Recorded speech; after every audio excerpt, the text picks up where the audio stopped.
I thought moving into Maple Ridge Estates was a fresh start for my family. Then the HOA president let herself into my house without asking anyone. She called 911 and swore a stranger was living inside my own home. I stood on my porch, hands raised, treated like a criminal at my own door. 3 weeks earlier, none of us saw any of this coming at all. Turns out, she'd been holding a copy of my house key the whole time, and the officer who answered her frantic call happened to be my wife. My name is Daniel Cole, and I work as a claims adjuster in Charlotte, North Carolina. My wife, Renee, is a patrol officer with 15 years on the force. We bought our house on Larkspur Court for the good schools and the quiet cul-de-sac, never imagining the real danger to our peace would come from inside the neighborhood association itself. That summer, my 16-year-old nephew Miles came to stay with us while his mother recovered from surgery in Ohio. He was quiet, polite, and obsessed with his skateboard. Renee worked odd shifts. I worked from home, and Miles filled the empty afternoons. Life felt manageable, even good, aside from the thick binder of HOA rules taped inside our kitchen cabinet. Maple Ridge had one queen bee, and everyone knew her name, Gail Whitmore. She chaired the HOA board for 11 years, ever since her husband, the neighborhood's original developer, passed away. Somewhere along the way, Chair had quietly become monarch, and nobody on our street seemed to remember voting her back in for a 12th term. Gail's rulebook covered everything: mailbox paint codes, approved grass heights, holiday light shutoff times, even acceptable curtain colors visible from the street. Neighbors joked about it over fences, but nobody laughed to her face. The one-time old Mr. Petrov complained publicly at a meeting. His fence permit vanished from the file room within a week. I'd heard rumors that Gail kept a master key ring from her late husband's days building these houses, back when he'd personally handed spares to trusted early buyers for emergencies. Most owners assumed those keys were surrendered decades ago. I assumed the same thing, right up until it stopped mattering whether I assumed correctly. Renee had crossed paths with Gail once before we ever moved in, back when Renee responded to a noise complaint at Gail's late husband's construction office. She never mentioned details, just said, "That woman remembers everything, and she never forgives anything." I filed it away as harmless marital shorthand and went back to unpacking boxes. The board itself was small. Gail, her quiet ally Denise from the Treasury seat, and a rotating cast of neighbors too intimidated to challenge either of them. Elections technically happened every year, but ballots were counted behind closed doors, and somehow Gail's slate always won by suspiciously identical margins. Year after year after year. I didn't think much about HOA politics until our first violation letter arrived, citing our trash cans for being visible from the street for hours past the posted collection window. The fine was small, $25, almost funny. Renee laughed it off. "Welcome to the neighborhood," she said, tossing the letter onto the counter. The letters kept coming though, oddly specific and oddly frequent, always timed to whatever Miles happened to be doing outside. A skateboard left on the driveway, a bike propped against the garage, a basketball hoop angled 2 degrees off the approved diagram in the association handbook. Each one carried Gail's looping, deliberate signature at the bottom. I mentioned it to our neighbor Pam, who'd lived there 9 years. She lowered her voice like Gail might be listening through the hedges. She does this to everyone eventually, Pam said. Newcomers first. You look at her when she's talking. She likes to watch you flinch. Pam wasn't exaggerating about the watching part. Decorative rocks lined several yards on our street. Oddly uniform, oddly angled toward driveways and front doors. I noticed one blinking faintly at dusk near Gail's mailbox post. I told myself it was solar lighting. I wanted, badly, for that to be all it was. Gail attended every single HOA event, every block party, every ribbon cutting for the new mailbox kiosks.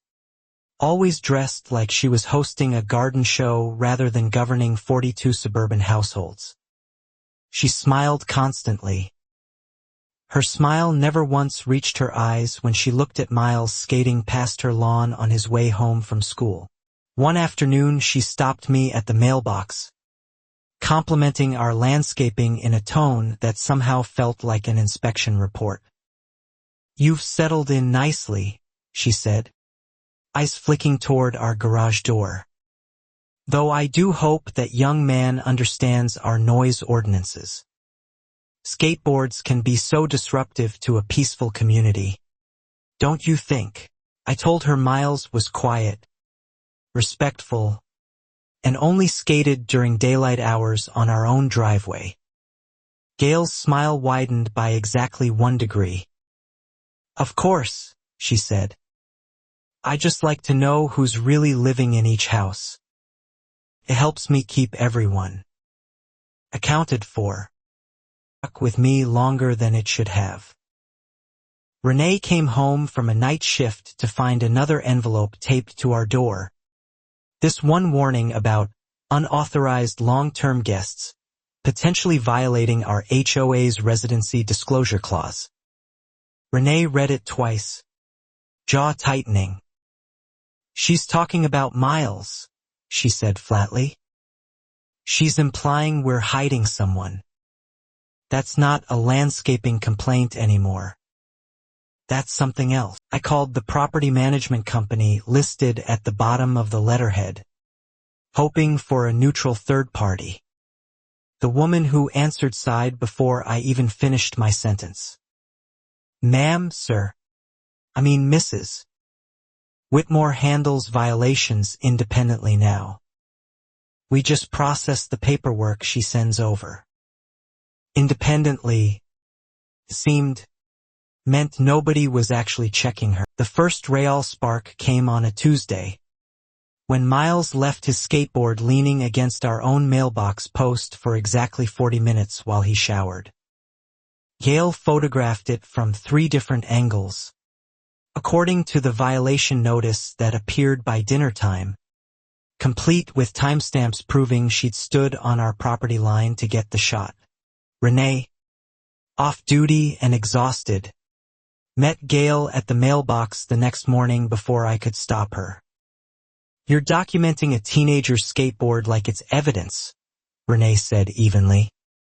Gail tilted her head. "Rules are rules, Officer Cole. I'd think you of all people would appreciate the importance of enforcement." The jab landed exactly where she intended. That night Miles apologized to us both, red-faced, convinced he'd caused a problem. I told him none of this was his fault, that grown adults didn't fine children for owning skateboards in normal neighborhoods. Renee just stared at the letter on the table, turning it over like she was already building a case file in her head. 2 days later, a certified letter arrived citing us for a pattern of noncompliance, threatening escalating fines and eventually a lien against our property if violations continued.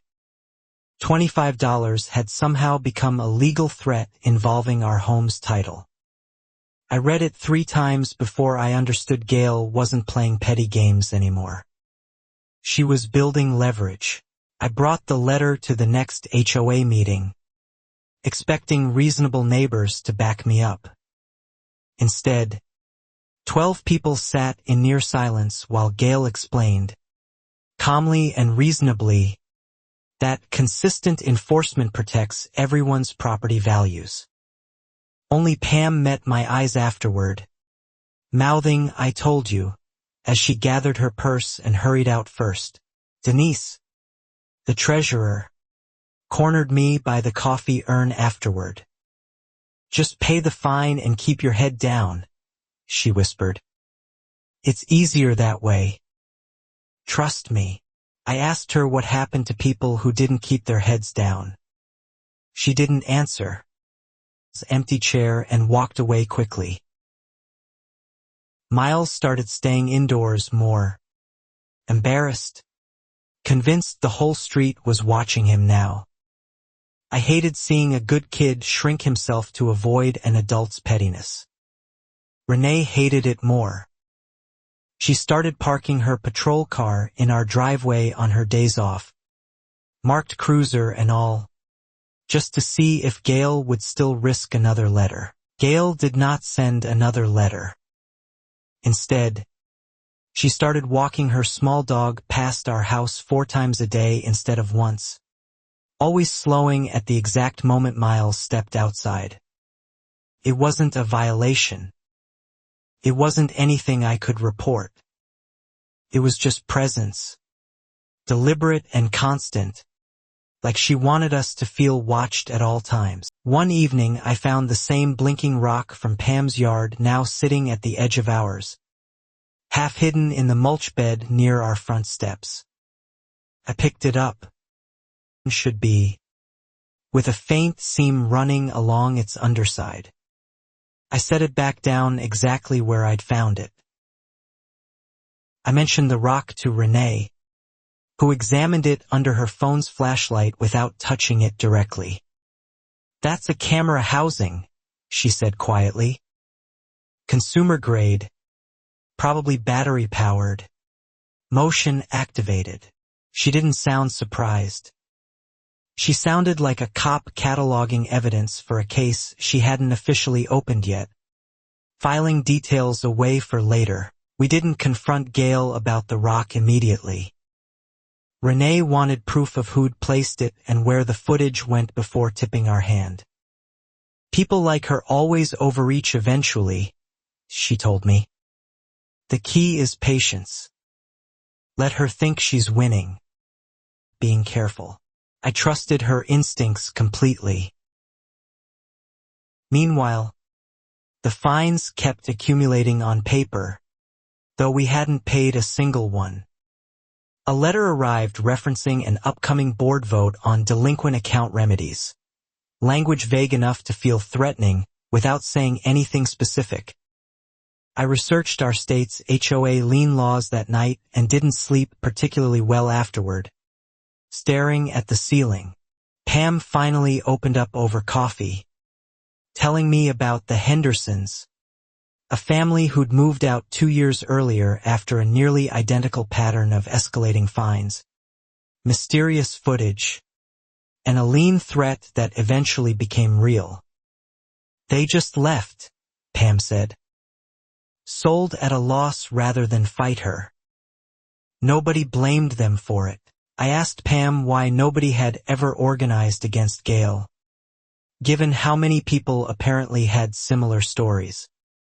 Pam looked down at her mug. "She knows things about people," she said carefully. "Old debts, old mistakes, things folks don't want their neighbors knowing. She collects information like other people collect stamps. And she uses it." That detail unsettled me more than the fines themselves. If Gail's power came from leverage rather than rules, then rules were never really the point. The point was control, quiet and total, dressed up in landscaping bylaws and mailbox regulations so nobody outside the neighborhood would ever take a formal complaint seriously enough to investigate.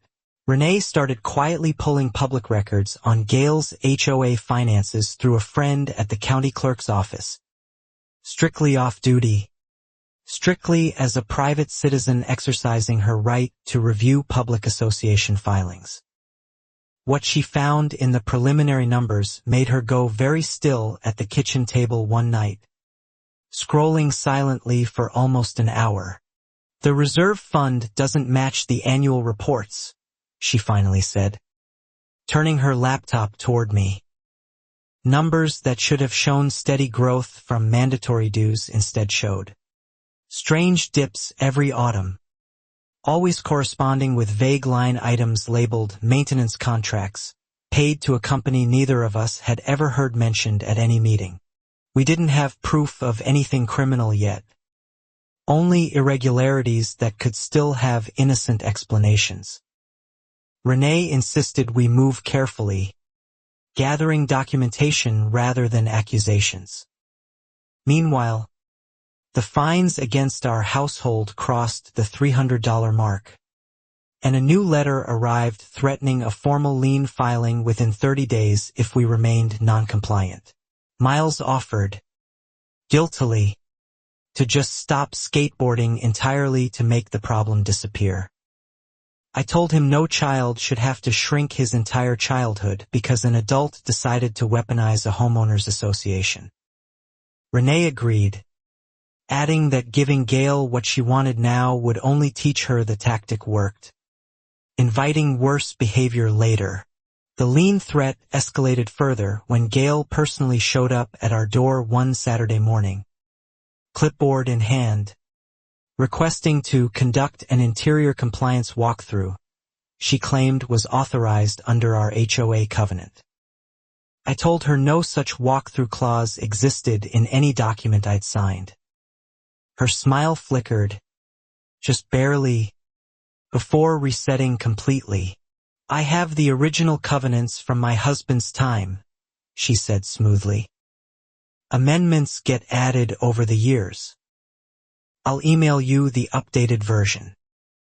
She left without the walkthrough, but the visit itself felt like a probe, testing how far she could push before we pushed back, cataloging our reaction for whatever came next. The emailed amendment arrived that evening, a scanned document with a suspiciously modern font layered awkwardly over what looked like an older template. Renee zoomed into the file properties on her laptop. The metadata showed the document had been created just 4 hours earlier, the same afternoon of Gail's visit, not decades ago as claimed. That was the first hard piece of evidence suggesting Gail wasn't just aggressive or petty. She was actively fabricating documents to manufacture authority she didn't legally possess. Renee saved the file, backed it up twice, and finally said the words I'd been waiting to hear. "Okay." An actual case against her. We didn't tell anyone what we'd found, not even Pam, worried word might travel back to Gail through the tight neighborhood grapevine.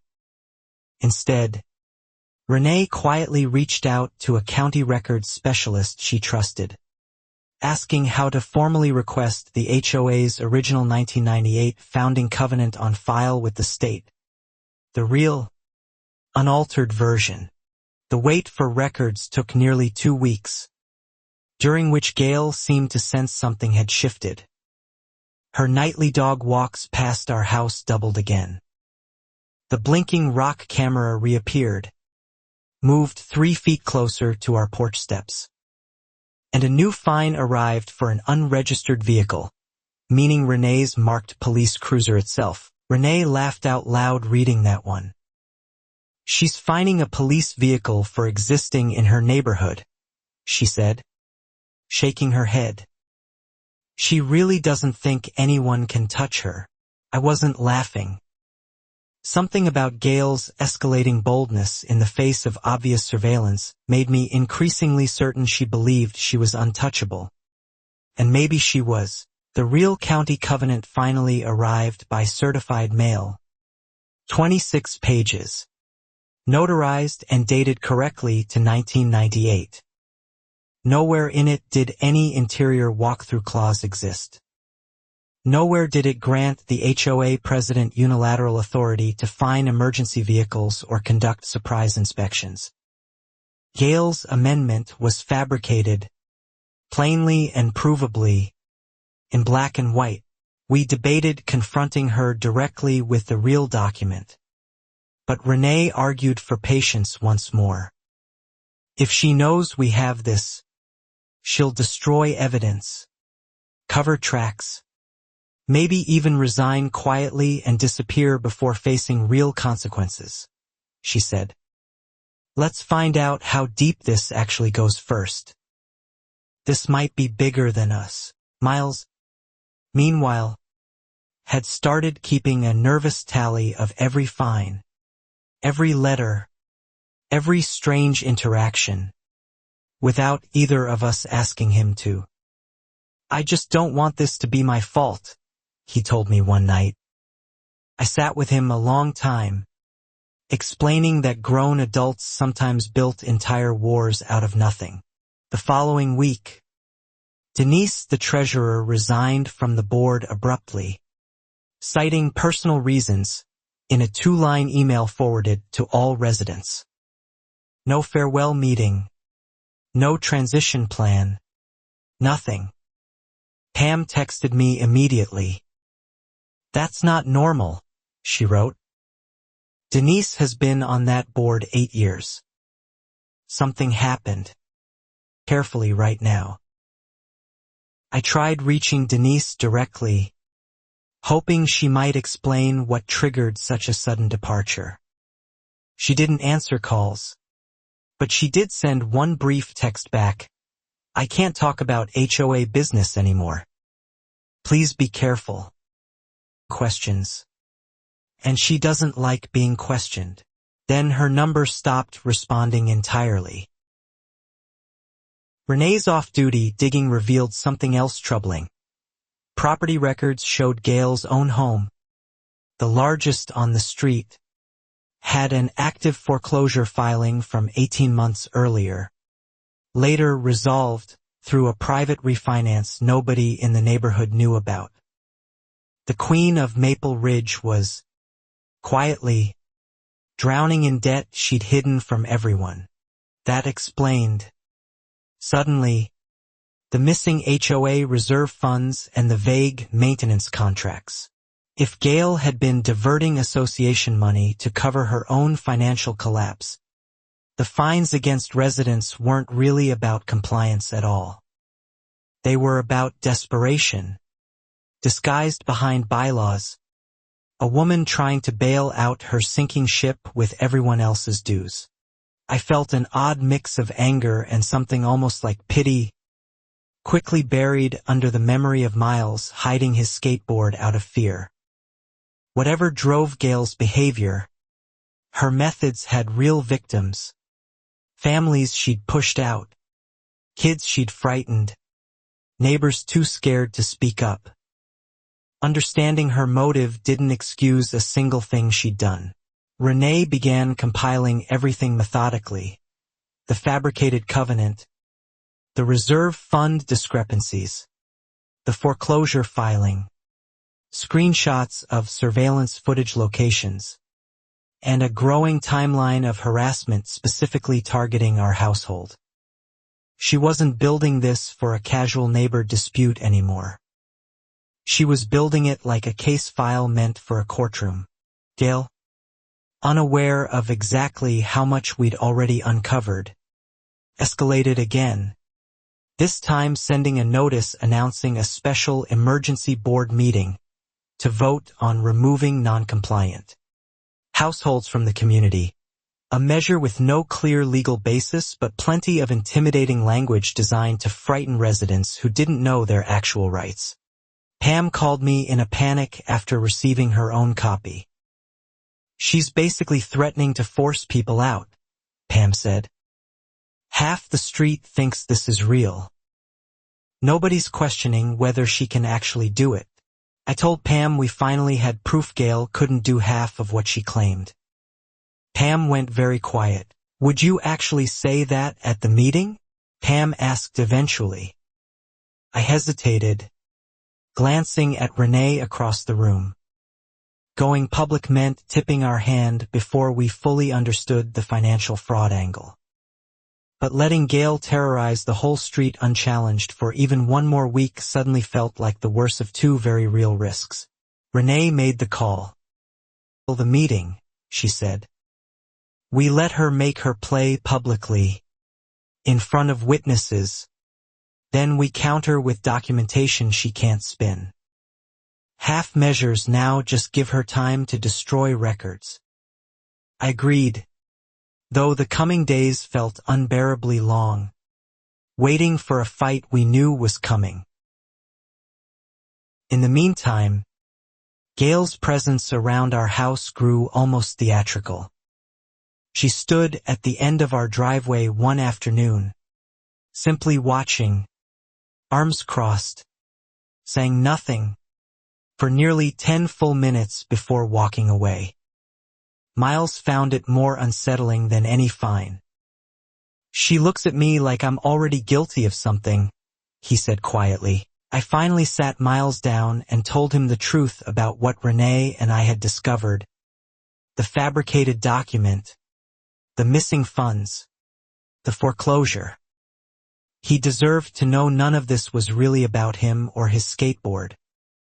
"She's scared," he said slowly, processing it.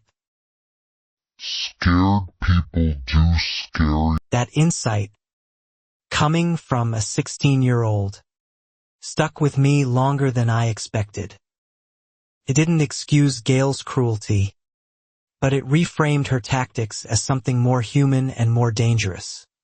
A woman clinging to power because losing it meant losing everything, including whatever reputation she'd spent 11 years constructing out of fear and false authority.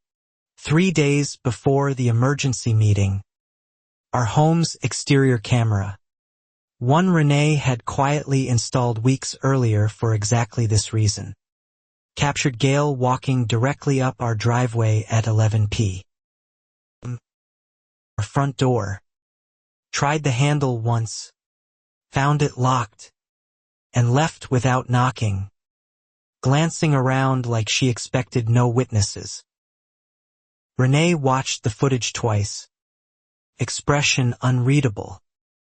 "She's not just building fines and paperwork anymore," she said. "She's physically testing access to our home at night." That single grainy clip changed everything. This wasn't bureaucratic overreach anymore.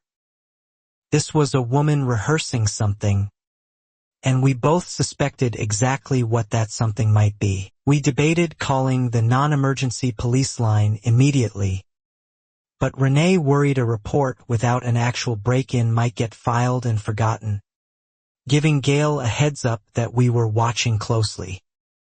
Instead, we saved the footage, dated and time-stamped, adding it to the growing file meant for the meeting and, if necessary, actual law enforcement. Pam texted the night before the meeting, voice shaking through her words even in writing. "She cornered me at the mailbox," Pam wrote. "Told me she hopes I'll be voting with the community's best interests in mind, and that she remembers who stands where." It read less like neighborly reminder and more like a direct threat. I barely slept that night, running through everything we'd need to present clearly and calmly the next evening. Renee stayed up later than me, printing copies of the real covenant, the fabricated one, and a summary timeline of financial discrepancies. "Tomorrow we stop playing defense," she said, sliding the folder into her bag before finally coming to bed.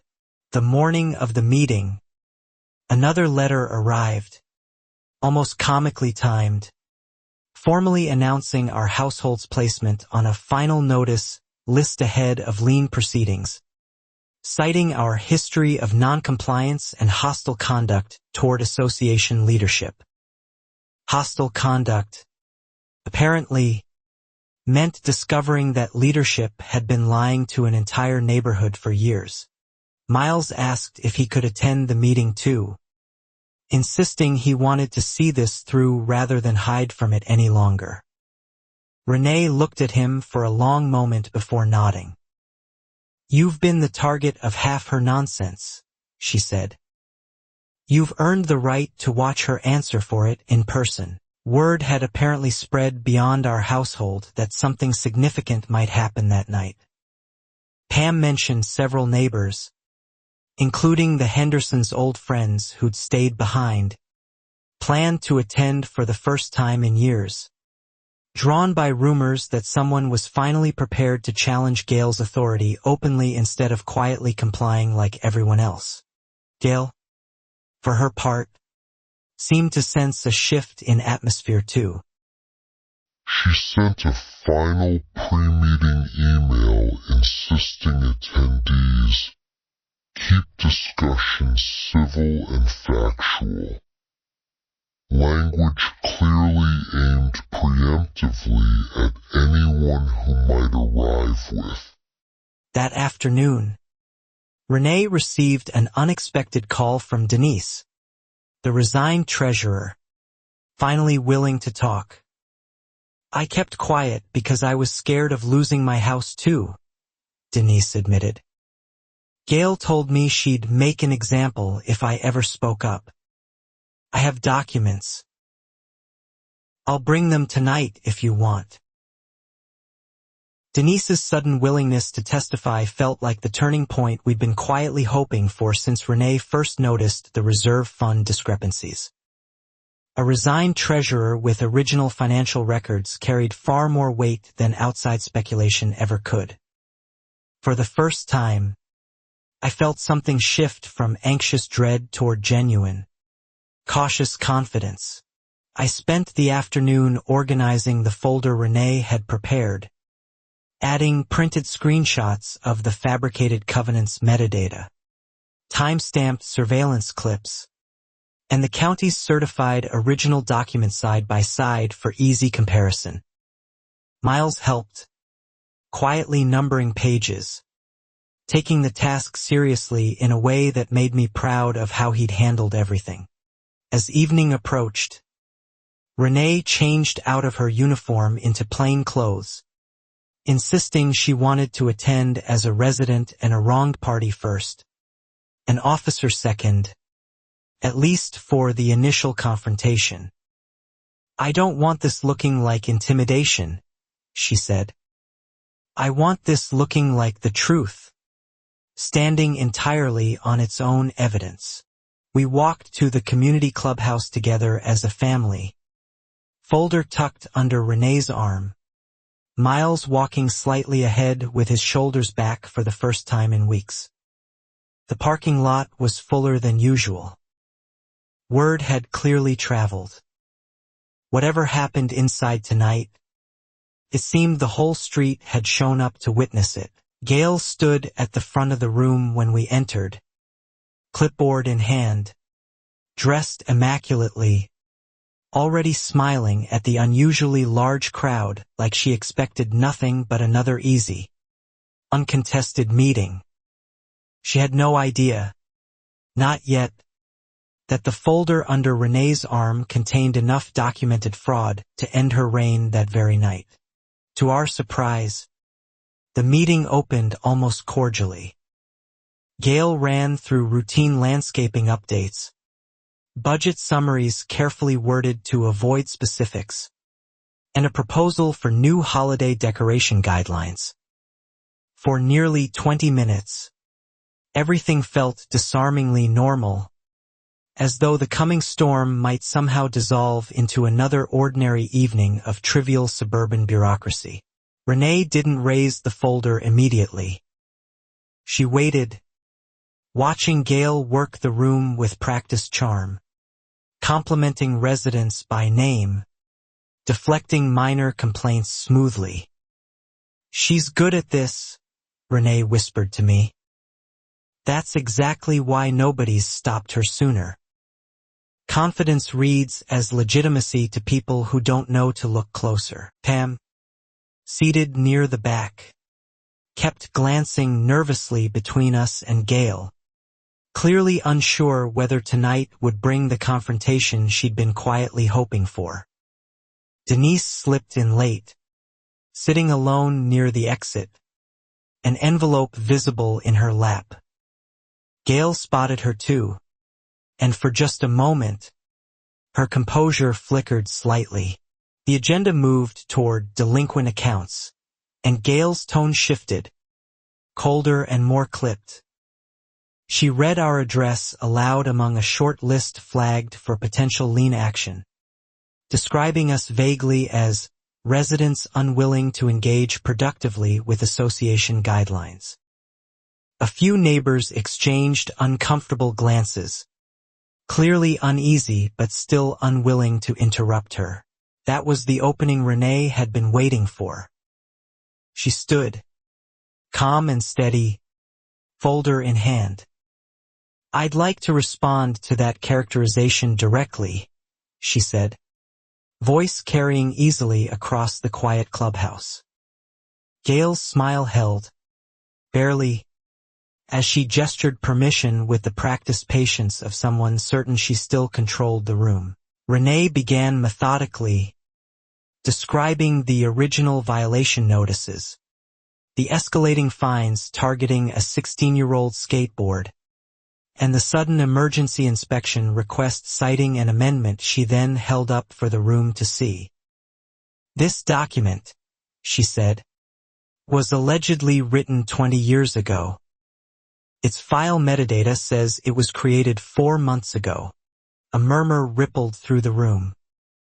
Gail's expression tightened almost imperceptibly, though she kept her voice even. "Metadata can be misleading," she said smoothly. "I'd be happy to clarify the amendment's history privately, rather than making unfounded accusations in front of the entire community based on technical misunderstandings anyone reasonable could make." Renee didn't back down. County covenant beside the fabricated one, pointing out the missing clause, the different fonts, the notarization dates that didn't align. "This isn't a misunderstanding," she said. "This is a forged document used to justify fines and threaten a family's home. I have the original filed with the county." Denise finally stood from her seat near the exit, envelope trembling slightly in her hand. "I have something too," she said, voice shaking but audible. "Bank statements." Gail authorized without board approval. Going back 3 years. Right around when her own house went into foreclosure. "I kept copies before I resigned." The room fell into stunned silence. Gail's composure finally cracked visibly, color draining slightly from her face before she recovered into something colder and sharper. "This is a coordinated attack," she said, voice rising. "I built this community from nothing after my husband died. I will not stand here and be slandered in my own clubhouse." "Nobody's slandering you," Renee replied evenly. "We're presenting documented facts. The fabricated amendment, the reserve fund transfers, and this." She pulled up the time-stamped driveway footage on her phone, angling it so nearby residents could see clearly. "You tried our front door handle at 11 at night 3 days ago." "Why?" Gail's mouth opened, then closed. For the first time since I'd met her, she had no immediate polished answer ready. The silence stretched uncomfortably long before she finally managed. "I was simply checking on the property, given the recent pattern of non-compliance concerns I'd been documenting. Nothing more sinister than diligent oversight, I assure you." Pam stood up unexpectedly from the back row. "The Hendersons left because of fines just like this," she said, voice unsteady but clear. "Everyone always assumed they just couldn't afford it here anymore. Nobody ever asked if maybe they were pushed out on purpose." Several neighbors turned toward each other, quiet realization spreading visibly across faces. Gail attempted to regain control of the room, insisting the meeting return to its scheduled agenda, that personal grievances belonged in private conversations rather than public forums. But something had shifted permanently. Neighbors who'd stayed silent for years were now whispering openly, comparing their own old letters, their own strange finds, their own suspicions. The board's remaining members, clearly unprepared for this level of confrontation, called for a short recess to review the materials presented. Gail agreed too quickly, visibly relieved for any pause. Renee didn't sit down, though. She stayed standing, folder still in hand, watching Gail's every move as she stepped toward the exit hallway. I followed Renee's gaze and noticed Gail pull out her phone the moment she thought nobody was watching closely, thumb moving rapidly across the screen. Renee noticed too. Renee murmured. Possibly a lawyer. Delete records before this recess ends. We need eyes on her right now. Denise, still shaken but resolute, offered to make copies of her bank statements immediately using the clubhouse printer before anything could conveniently disappear from the discussion. Several neighbors, emboldened now, volunteered to witness the copying process directly, forming an unofficial but effective safeguard around evidence that suddenly felt fragile and urgently important. Gail returned from the hallway 15 minutes later, composed again, though her eyes carried a harder edge than before. I've spoken with legal counsel, she announced to the reconvened room. These allegations are baseless, and I intend to pursue defamation action against anyone repeating them without proof. The threat landed with noticeably less force this time. We have proof, Renee said simply, gesturing to the growing stack of documents now sitting openly on the front table for anyone to examine. The county's certified covenant, Denise's bank statements, timestamped video. This is documentation. I'd welcome your lawyer reviewing all of it very closely. Actually, at your earliest convenience. A neighbor I barely knew, an older man from the far end of the cul-de-sac, raised his hand hesitantly. I got fined for a wind chime 2 years ago, he said. $300 for a wind chime. I paid it because I was scared of what she'd do if I didn't. I shouldn't have been scared. More stories followed in quick succession, each resident finding unexpected courage in the last person's confession. A woman described being fined for an unauthorized garden gnome. Another described threats over a car parked 1 foot outside a driveway line. None of it, alone, had seemed worth fighting. Together, painted an unmistakable pattern of control. Gail attempted several more times to redirect the conversation, invoking procedure, invoking her late husband's legacy, invoking the chaos that would follow her removal. Each attempt landed weaker than the last, drowned out by neighbors finally comparing notes after years of isolated, individually manageable intimidation that had never survived being spoken aloud collectively before. I move we suspend Mrs. Whitmore's authority pending a full independent financial audit, one board member finally said, voice trembling slightly but audible. Another board member seconded immediately. Gail's face went rigid. You can't simply vote me out over unverified accusations, she snapped. All pretense of pleasantness finally, completely, abandoned in front of everyone. Actually, Renee said calmly, your own bylaws, the real ones filed with the county, Allow board suspension by simple majority vote when financial impropriety is credibly alleged. I brought a copy, in case anyone wanted to check. She slid the certified document across the table, page already marked with a bright yellow tab. The vote happened faster than I expected. Hands rising steadily around the room. Some hesitant, most resolute. Gail watched each hand go up like she was counting betrayals rather than ballots. When the final tally confirmed her suspension pending audit, she didn't argue further. She simply stood, gathered her clipboard, and walked toward the exit. At the door, she turned back briefly, eyes finding mine and then Miles's, sitting quietly beside me.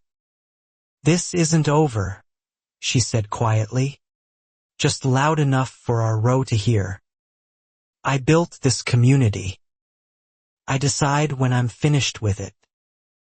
Then she left, heels clicking sharply against the linoleum, into the parking lot. The recess that followed her exit felt almost surreal. Neighbors clustering in small groups, comparing years of silent grievances now finally spoken aloud. Pam hugged me tightly, thanking Renee repeatedly. Denise looked exhausted but lighter somehow, like a weight she'd carried for years had finally, partially, been set down after this long overdue confession. Renee didn't celebrate yet, though. She kept glancing toward the parking lot windows, something in her posture still coiled and alert. "She threatened us directly, in front of witnesses," she said quietly to me. "And she's clearly not someone who accepts losing gracefully. I want that driveway footage saved in triplicate before we go home tonight." We left the clubhouse late, Miles walking between us, unusually quiet after everything he'd just witnessed. "Do you think she'll actually do something?" he asked eventually.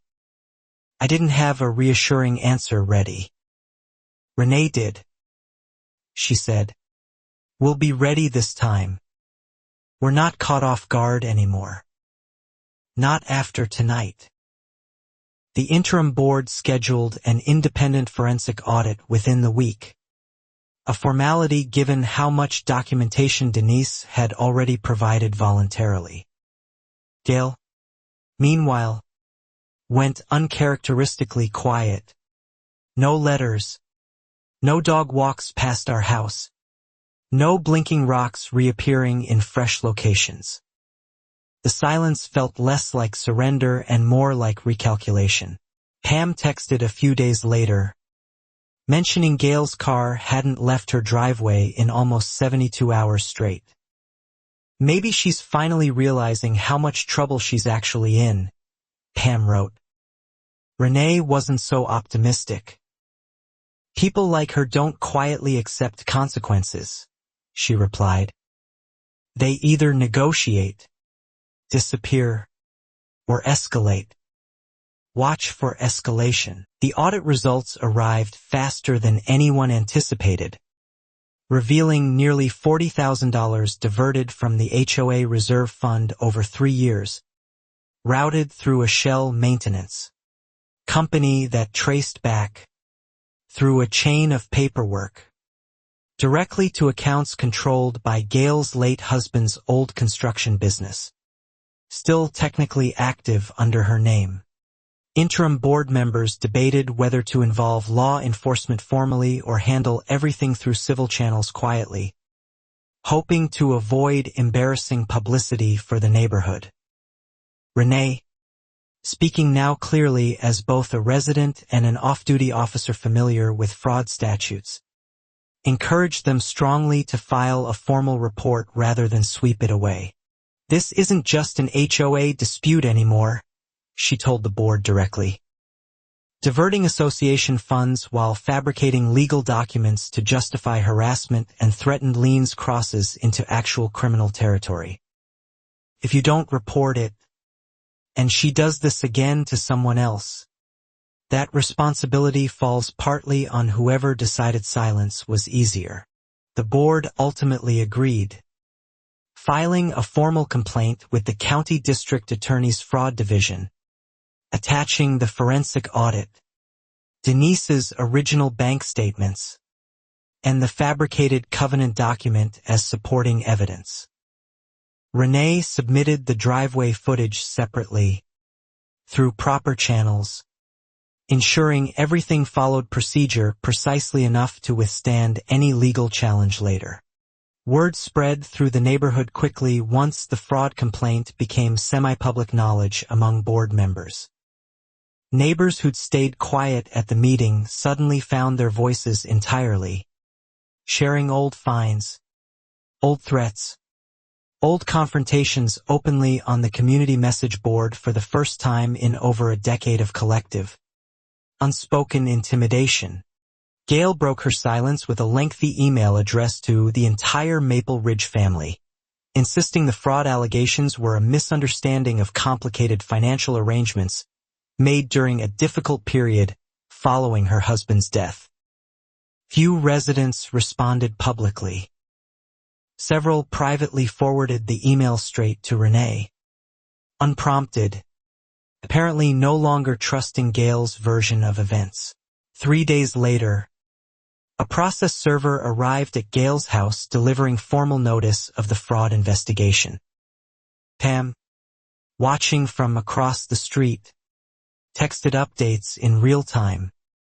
She looked genuinely shocked, Pam wrote, like she really believed her charm would talk her out of actual consequences this time. It didn't work on him at all. That same evening, our home security camera caught something unexpected. Gail's car slowing near our house again, though not stopping this time, circling the cul-de-sac twice before finally driving away. Renee saved the clip immediately, adding it to an ever-growing folder she now maintained with the seriousness of an actual open criminal case file. Miles noticed the pattern too, more perceptive than either of us gave him credit for initially. "She's not done," he said one evening, watching the footage over Renee's shoulder. "People who lose control like that don't just walk away quietly. She's gonna try something bigger before this is actually finished for good." His instinct proved unsettlingly accurate. 2 nights later, Gail filed a formal noise complaint against our house directly with the city, bypassing the suspended HOA entirely, claiming loud, ongoing disturbances she alleged were coming from unregistered occupants inside our home. A thinly veiled reference to Miles that carried far more legal weight now. A city code enforcement officer actually visited following her complaint, though he left within minutes once he realized there was no disturbance whatsoever. Just a quiet suburban house with a teenager doing homework at the kitchen table. Still, the visit itself felt calculated. Another attempt to manufacture official-looking trouble around our household specifically. Renee filed her own formal complaint after that visit, this time explicitly documenting a pattern of harassment targeting our family specifically, including the fabricated covenant, the driveway incident, and now a baseless noise complaint clearly designed to trigger unwanted government attention against a minor living legally under our roof for the summer. The fraud investigation, meanwhile, expanded further once investigators discovered Gail's fabricated covenant had actually been used against at least 6 other households over the years, always timed around residents who'd questioned her authority or fallen behind on dues during personal hardships, a pattern investigators described privately as predatory and deliberate. Pam confirmed she'd received a similar threatening amendment years earlier, though she'd simply paid her fine rather than fight it, assuming Gail's authority was legitimate. "I wish I'd questioned it back then," she told me, clearly frustrated with herself. I just didn't think regular people. That sentiment, I realized slowly, was exactly how Gail's control had survived so long, built entirely on the assumption that ordinary residents lacked the standing or resources to question her authority. It took someone with Renee's specific background, patience, and access to actually unravel 11 years of quiet, unchecked, deliberately engineered intimidation. Gail's next move arrived without warning on a Thursday afternoon. A certified letter announcing she intended to run for reappointment despite her suspension. Citing an obscure procedural clause, she claimed allowed emergency reinstatement pending due process. The interim board, now working closely with legal counsel, rejected the claim within hours of receiving it. Furious, Gail requested an emergency community vote, insisting residents deserved a voice in whether she remained suspended during the ongoing investigation. Only 14 households responded to her petition, far short of the threshold required, a stark contrast to the packed clubhouse that had witnessed her downfall just weeks earlier during that pivotal meeting. Her isolation seemed to deepen daily. Neighbors who'd once waved politely now avoided eye contact entirely. Her dog walks stopped altogether. Pam mentioned seeing moving boxes stacked briefly on Gail's porch one afternoon, though they disappeared again within days, suggesting either a change of plans or simply a change of hiding location for her belongings. Renee's captain, informed informally of the ongoing situation given its connection to an active fraud case, suggested Renee step back slightly from personal involvement to avoid any appearance of conflict of interest once formal charges potentially moved forward. Renee agreed reluctantly, though she continued quietly monitoring our own security footage every single night. That precaution proved wise. 10 days after the emergency reinstatement request failed, our exterior camera captured Gail parking 2 houses down after dark, walking briskly toward our home wearing gloves despite the mild summer evening, and approaching our front door with something small and metallic glinting briefly in her closed fist. Renee watched the live feed from her phone in the kitchen, going completely silent, then completely focused. The calm, practiced stillness I recognized from every time she described handling genuinely dangerous situations on duty. "Get Miles upstairs," she said quietly. "Lock your door. Tell you it's clear. Now, Daniel." I did exactly as she asked, hustling Miles up the stairs with barely a whispered explanation. Both of us listening from the landing as Renee moved toward the front hallway, positioning herself calmly out of direct sight line from the door's narrow side window, watching the live camera feed continue streaming quietly on her phone. We heard the scrape of metal against our deadbolt lock from upstairs, followed by a long pause, then the unmistakable click of a key actually turning inside the mechanism. Someone possessed a working key to our front door. Someone who was absolutely not supposed to have one, standing directly outside, attempting entry uninvited. The door swung open slowly, and Gail stepped inside our darkened entryway, flashlight beams sweeping across our living room like she expected to find something specific waiting there. "Hello?" she called out, voice carrying false confidence into the empty space. "This is Gail Whitmore. I know someone unauthorized is hiding in here." Renee stepped calmly into view from the hallway shadow, phone already recording, voice level and controlled. "Gail, to enter a private residence without permission or a warrant. That's breaking and entering," regardless of whatever justification you've prepared. I'd suggest you explain yourself very carefully.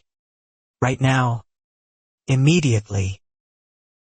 Gail froze. Flashlight beam dropping slightly as recognition crossed her face. Quickly replaced by forced, brittle composure. I received a tip about a dangerous unregistered occupant, she said quickly. I was simply verifying resident safety, given the ongoing concerns I've documented extensively about this household's residency status over recent months.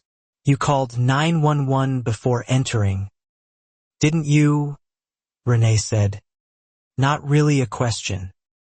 Gail's silence answered clearly enough. You reported a break-in at your own house, Renee continued, using a key you shouldn't possess, to justify police response against people you've already tried fining, threatening, and suing for months straight now, right on cue. Red and blue lights washed briefly across the front windows as a patrol unit pulled into our driveway, responding to Gail's earlier emergency call reporting a possible home invasion in progress. Renee exhaled slowly. That'll be dispatch, she said.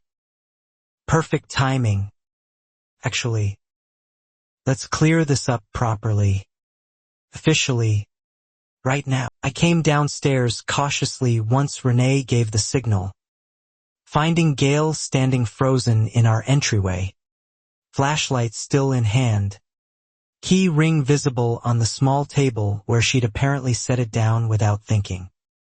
Two uniformed officers stepped through our open front door moments later, clearly confused by the scene awaiting them. Dispatch received a call reporting an intruder at this address, the lead officer said carefully, eyes moving between Gail, Renee, and me. Renee held up her badge without hesitation. I'm off duty, Officer Reyes, but I live here. This woman just broke into our home using an unauthorized key she was never legally given. Gail attempted immediately to reframe the situation, insisting she genuinely believed a stranger was living illegally in our house, that her actions came from legitimate community safety concerns rather than any personal vendetta.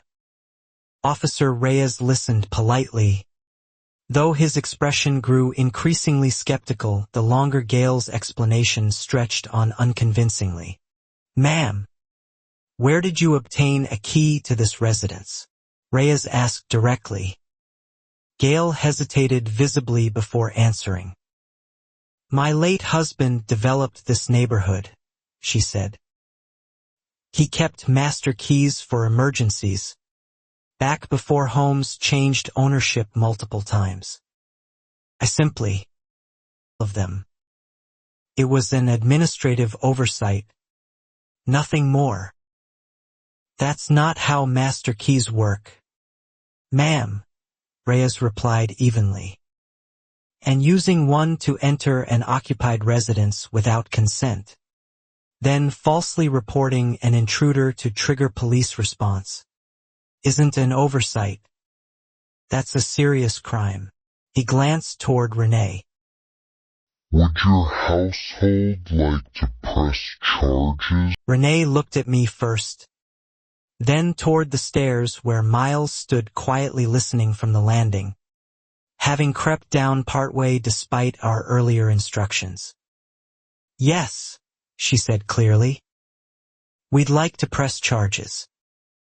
Breaking and entering, filing a false police report, and ongoing harassment documented extensively over the past several months already. Gail's composure finally shattered completely under the weight of actual, unavoidable consequence. You have no idea what I've sacrificed for this community, she said, voice rising sharply, no longer performing calm authority for anyone. Everyone else just took, and I held everything together. I deserve better than this. I deserve respect. You held together a fraud scheme funded by other people's dues, Renee said quietly. No anger in her voice. Just plain, unavoidable fact. You terrorized a teenager over a skateboard. You fabricated legal documents. Nobody owes you respect for that. You earned exactly what's happening in this living room right now. Tonight, Officer Reyes moved to formally detain Gail pending further investigation. Reading her rights clearly while his partner secured the key ring and flashlight as evidence. Gail didn't resist physically, though she kept talking, increasingly disjointed, about legacy and sacrifice and a community that supposedly owed her more gratitude than it had ever given. As they walked her toward the patrol car, she caught my eye one final time through our open front door. You'll regret crossing me, she said, voice suddenly quiet again, almost eerily calm. I didn't respond. A woman who'd already lost every single thing she'd built through lies.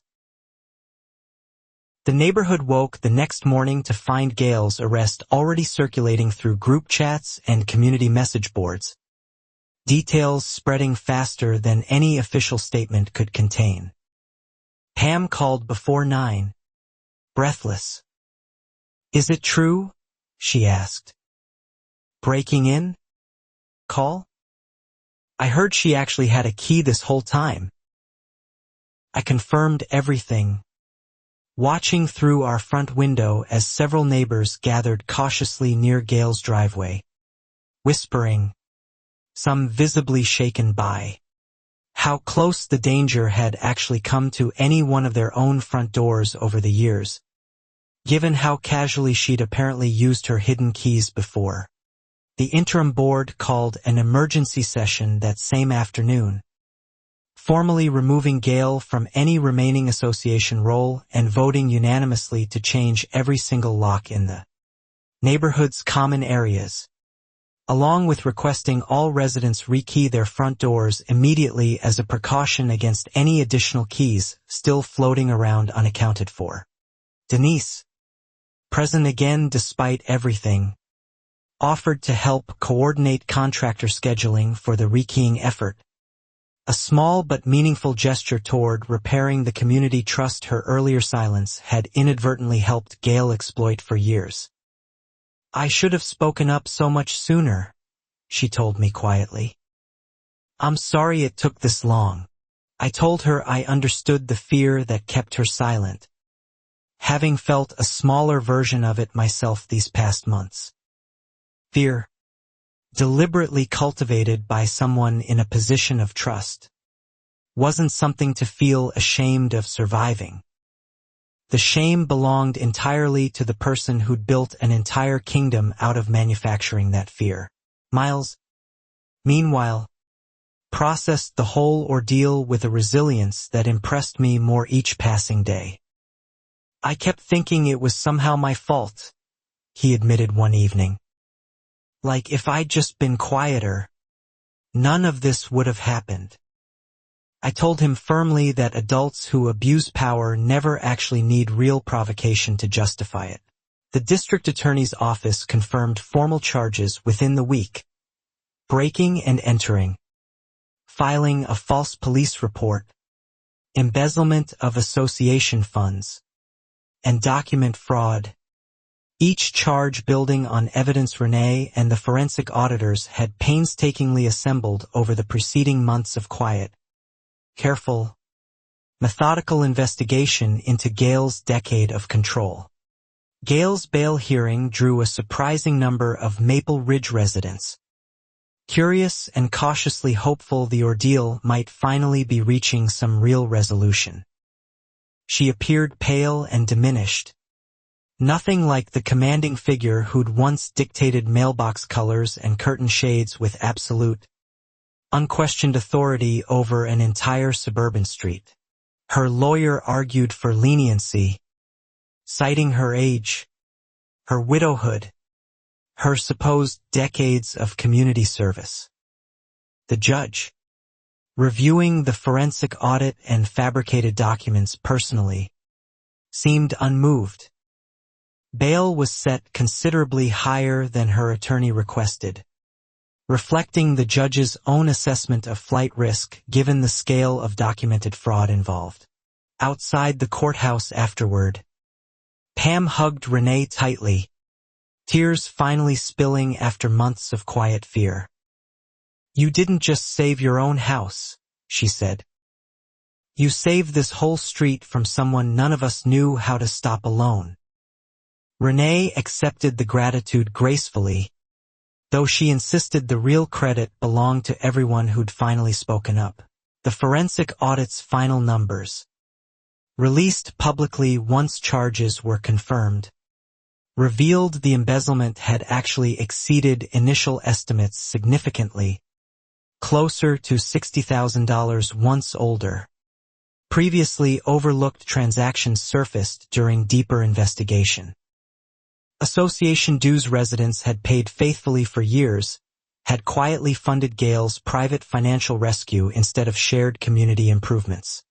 A civil restitution process began alongside the criminal case, aiming to recover association funds directly from whatever remained of Gale's assets following her husband's construction business liquidation.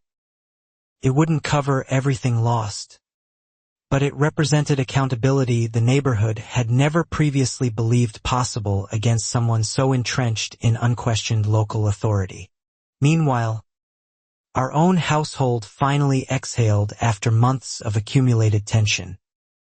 The fines against us were formally voided, the fabricated covenant officially struck from any legal standing, and a public apology issued by the reconstituted board acknowledging the baseless harassment our family, and particularly Miles, had endured throughout that difficult, exhausting summer. Miles returned to skateboarding openly again, no longer glancing nervously toward Gale's old house before pushing off down the driveway. Watching him relax back into ordinary teenage confidence felt like its own small, quiet victory, separate from the courtroom proceedings still unfolding slowly in the background of our returning, gradually normalizing lives. The new interim board, chastened by everything uncovered, implemented actual transparent bylaws for the first time in over a decade, rotating leadership terms, published financial statements, and an independent grievance process specifically designed to prevent any single person from ever again accumulating the kind of unchecked, quietly weaponized authority Gale had wielded. Pam, somewhat unexpectedly, volunteered to join the new board herself, determined to ensure the community never drifted back towards silent compliance out of fear. "I spent years assuming someone else would eventually stop her," she told me. "I'm done being that person who waits for somebody else to finally do something." Denise similarly returned to a limited advisory role, helping establish the new financial oversight procedures born directly from her earlier, painful experience discovering exactly how easily reserved funds could be quietly diverted when nobody outside leadership ever actually reviewed the books closely enough to notice troubling patterns developing slowly.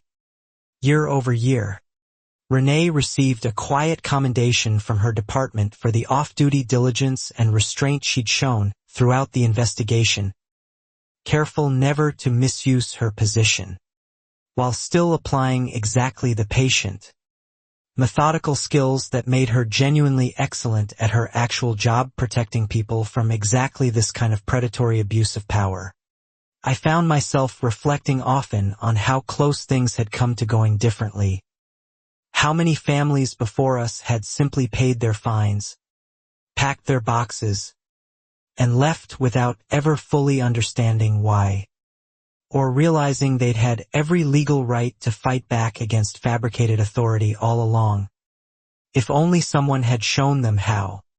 The trial itself, months later, moved relatively quickly given the overwhelming documentation assembled against her.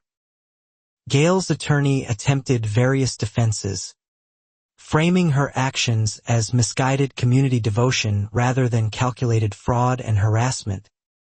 But the fabricated covenant's forensic timestamp alone proved difficult for any jury to reasonably overlook or explain away. Gail ultimately accepted a plea agreement rather than risk trial, pleading guilty to embezzlement, document fraud, and the breaking and entering charge in exchange for a reduced sentence that still included real prison time, formal restitution obligations, and a permanent prohibition against ever holding any homeowners association leadership position again. At sentencing, she read a brief statement, finally acknowledging some responsibility, though still framing much of her decade of control as protective rather than predatory. "I only ever wanted to preserve what my husband built," she said. Nobody in the courtroom, including the judge, seemed particularly moved by that familiar, tired justification anymore. I attended the sentencing alongside Renee and Miles, partly for closure, partly simply to witness the conclusion of something that had consumed our entire summer with quiet dread.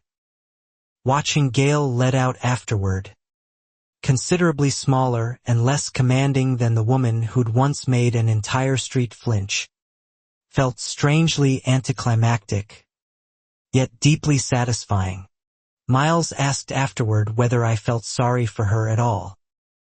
I considered the question honestly before answering. "A little," I admitted. "But pity doesn't erase what she did to real people." She had every chance to stop, to apologize, to change course. She chose escalation every single time instead. That was entirely her decision. Maple Ridge slowly transformed over the following months. Block parties returning with genuine warmth rather than performative appearances for Gail's approval. Neighbors greeting each other, honestly instead of cautiously, and an entire community gradually relearning what ordinary suburban life actually felt like without a constant undercurrent of manufactured fear beneath it. Pam organized a small neighborhood gathering that autumn. Informal and unpretentious, nothing like Gail's old rigidly scheduled events. Miles brought his skateboard openly, practicing tricks in the cul-de-sac while several kids from neighboring houses, previously too intimidated to socialize freely, gradually joined him, laughter finally echoing normally across that quiet street again. Renee and I sat on our porch that evening, watching the gathering unfold naturally without anyone glancing nervously toward a certain house at the end of the block. "We got lucky," I told her quietly. "If you weren't exactly who you are, this could have ended so differently for us. And probably did for others before." "It shouldn't take luck though," Renee replied, watching Miles laugh with the neighborhood kids. "It shouldn't take someone with police training and legal patience to stop this kind of thing. Ordinary people deserve protection from this too.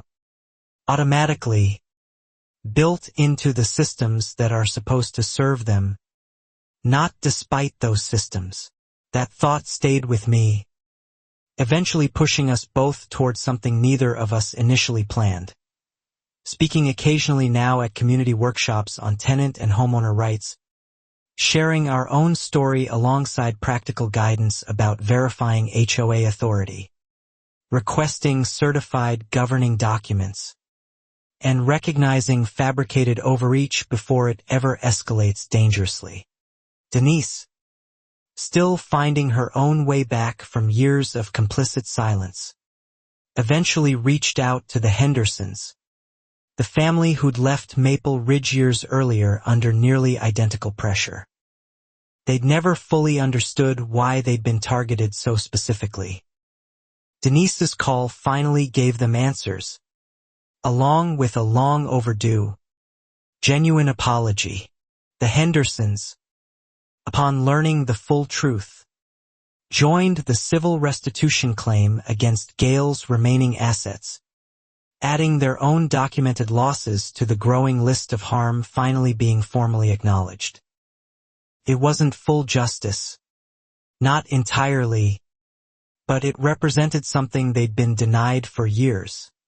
Simple, plain recognition of real wrongdoing.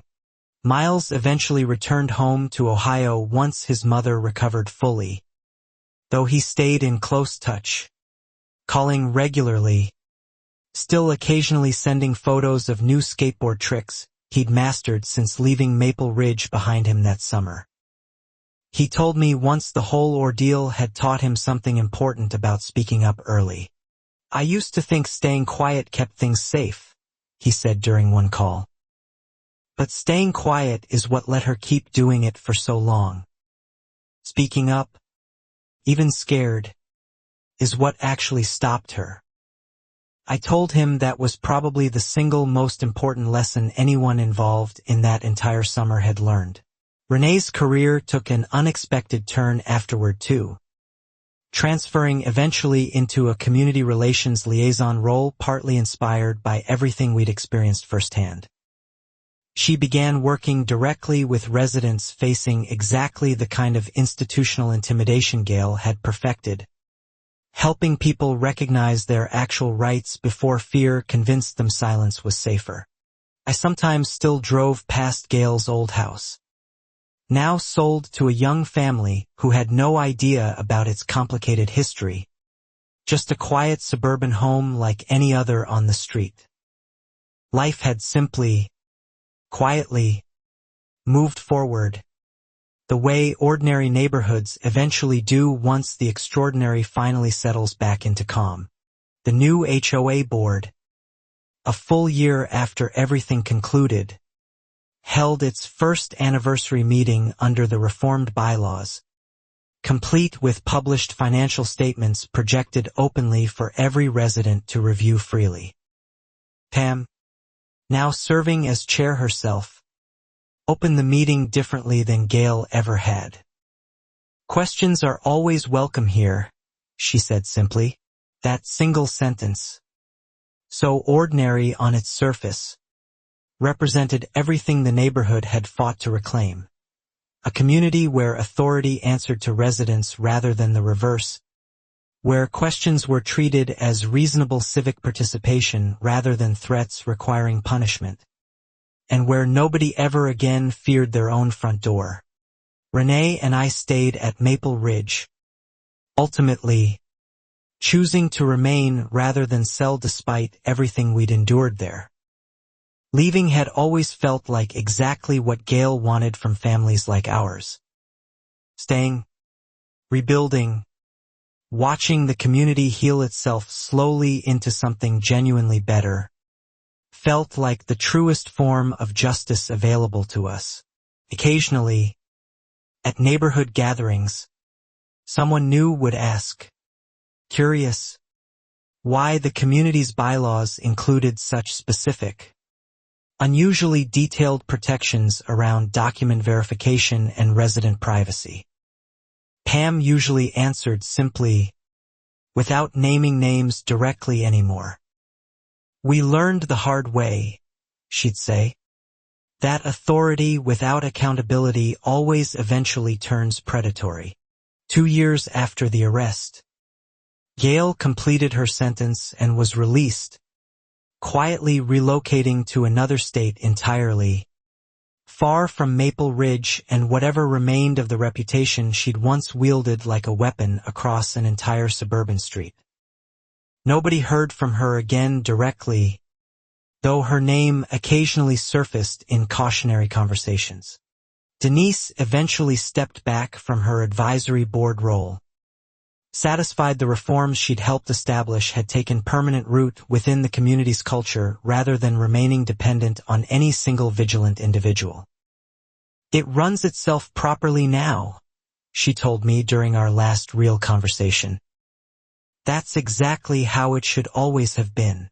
Renee's forensic patience during those difficult months became something of a quiet legend within her department, cited occasionally as an example of methodical, off-duty diligence done entirely correctly, respecting procedure while still protecting her own family from genuine, escalating danger that most people would have handled far less carefully or effectively. I still keep, tucked in a drawer somewhere, printed copies of that original fabricated covenant alongside the genuine county document. A strange keepsake from the summer hour. Quiet suburban life nearly unraveled entirely because one woman decided rules only ever applied to everyone else. Never once to herself. Until they finally, completely did. Looking back, the entire ordeal taught our family something I don't think any of us fully appreciated beforehand. That quiet, persistent documentation, patience, and eventually courageous. Public honesty can dismantle even the most entrenched, seemingly untouchable local authority, no matter how many years it's had to calcify into unquestioned, fear-driven community control.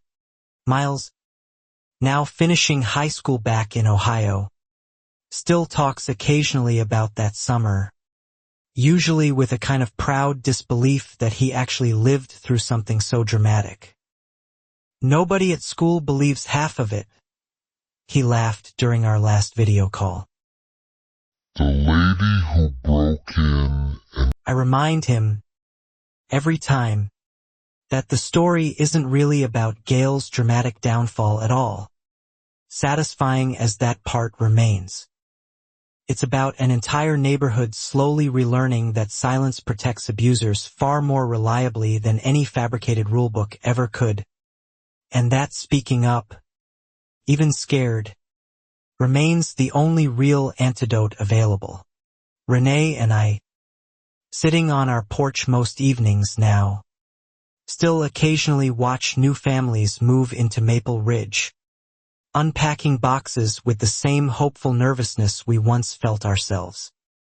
We always make a point of introducing ourselves early, mentioning gently, without dwelling too long, that questions about HOA authority are always welcome here now. It's become, in its own small way, our own quiet tradition, making sure nobody moving into this neighborhood ever again feels as isolated and intimidated as we once did. That first difficult summer, back before we understood exactly how much power one determined, patient family could actually reclaim from someone who'd overstepped it. The blinking rock cameras were removed entirely from every yard on the street within weeks of Gail's arrest, replaced eventually by ordinary landscaping. Nothing hidden, nothing watching. Pam still jokes sometimes that Maple Ridge finally feels like an actual neighborhood again, rather than a quietly surveilled kingdom disguised as suburban community. Denise's bank statements, the ones she'd kept hidden out of fear for years before finally bringing them forward, remain filed permanently in the county's public fraud case records now, a lasting testament to what quiet courage, however delayed, eventually accomplished once it finally overcame years of carefully cultivated, deliberate institutional intimidation. Sometimes, late at night, I still think about that key turning in our deadbolt, the sound of someone believing they had every right to walk uninvited into our home. It remains the single moment that crystallized everything wrong with what Gail had built. Absolute authority. Entirely unearned. Entirely unchecked. Until finally, decisively, it wasn't anymore. Renee likes to remind me, whenever I dwell too long on that unsettling memory, that the story ultimately ended exactly the way it should have, with truth documented carefully, presented calmly, and allowed to speak plainly for itself in front of an entire community finally ready to listen honestly. without fear silencing them any longer. Miles's skateboard, the original source of Gail's very first fine against our household, still sits in our garage even now, a small, slightly absurd reminder of how something so trivial became the opening thread that eventually unraveled an entire decade of fabricated authority, hidden fraud, and quiet, systemic neighborhood intimidation once fully exposed. I sometimes wonder what might have happened if Renee hadn't been an officer, if we'd lacked the specific patience, resources, and legal understanding to fight back effectively against someone so entrenched. That uncomfortable thought is exactly why we now speak openly whenever we can about recognizing and challenging this kind of quiet abuse. The new board's published bylaws now explicitly require any HOA amendment to include verifiable county filing dates, a small procedural safeguard born directly from Gail's fabricated document, designed specifically so no future leader could ever again manufacture false authority quite so easily against residents unfamiliar with the actual legal protections available to them. Pam mentioned recently that prospective buyers touring Maple Ridge sometimes ask, half joking, half serious, about that whole HOA scandal they'd heard about secondhand.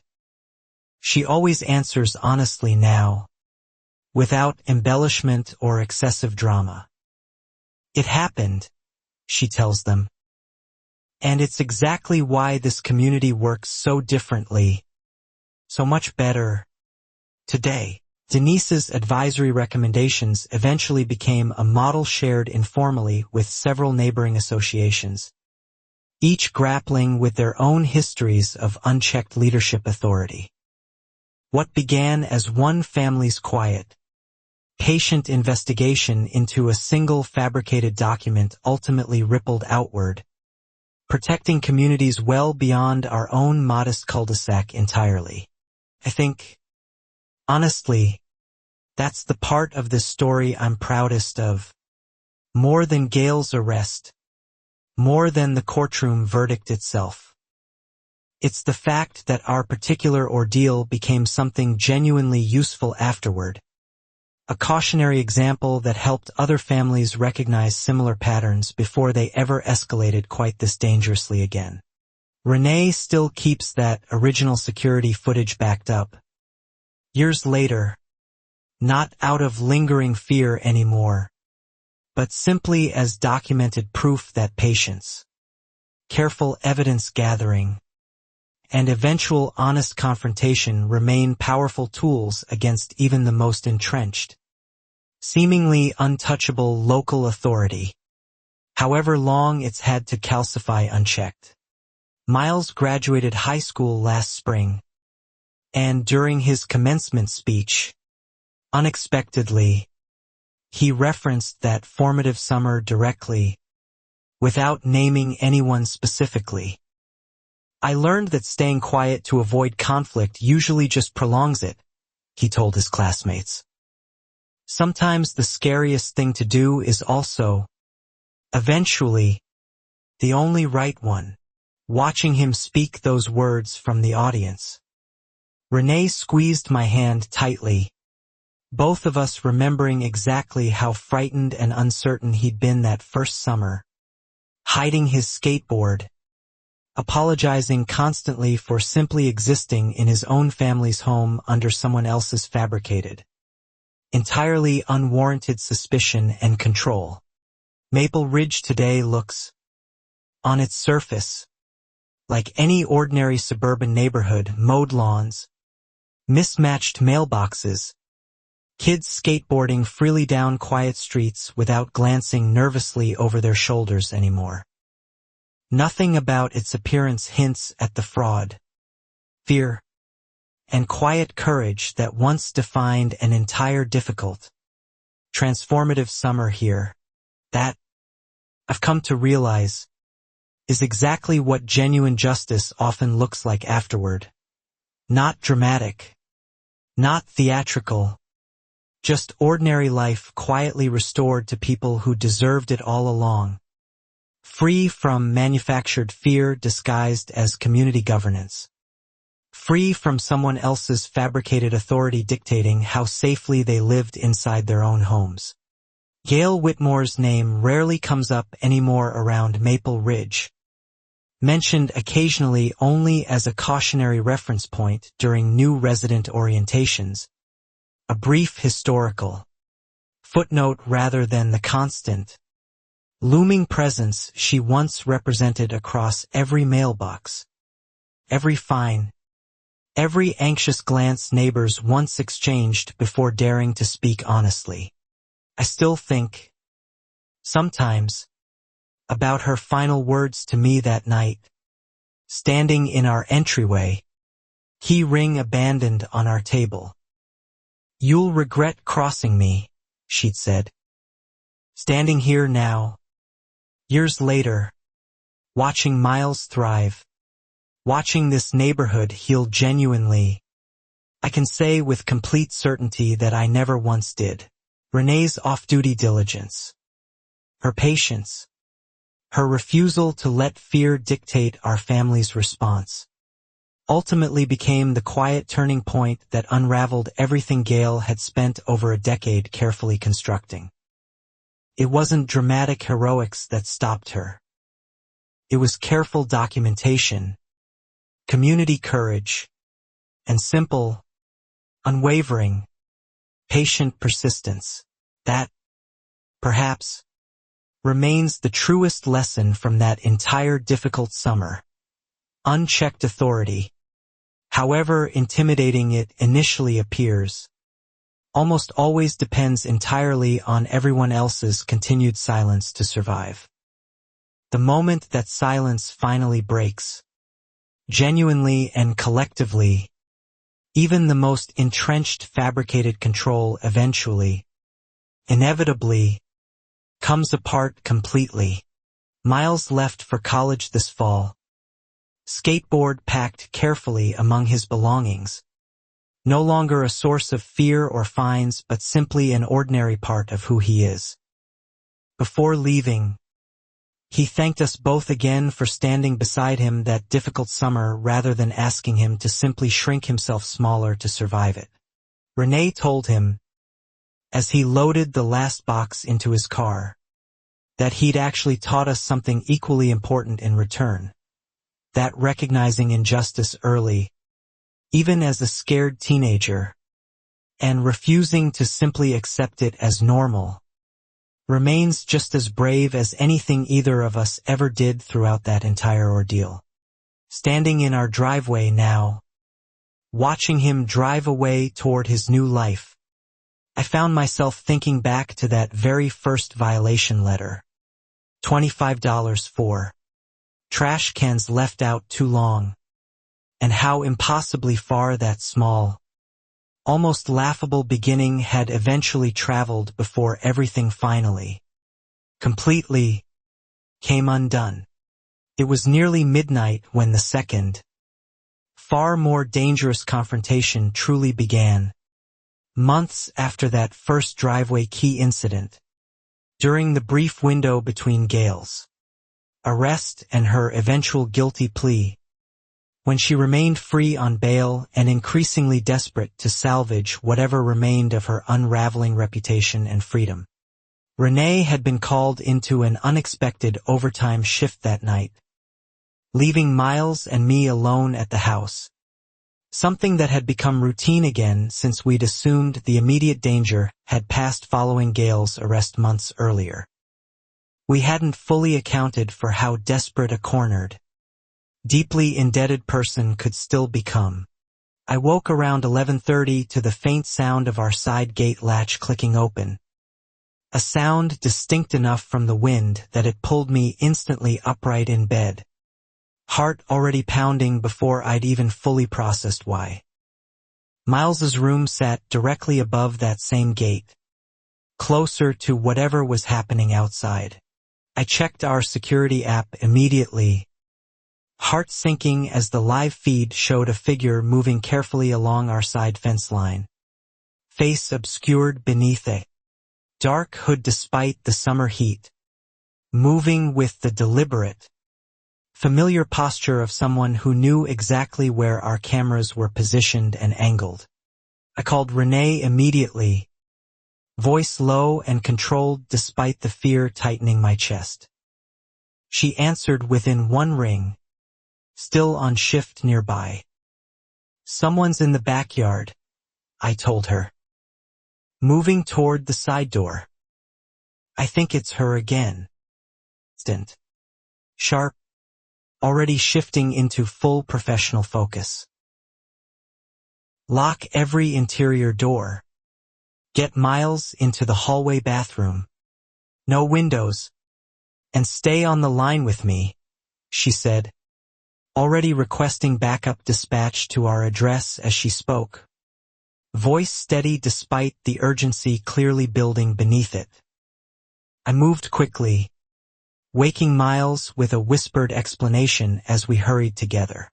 Miles, to his credit, moved without panic, following instructions calmly despite clear fear in his eyes as we settled into the small windowless bathroom. Door locked. Lights off. Listening intently to every sound drifting faintly from downstairs while Renee's voice remained steady and reassuring through the phone pressed against my ear.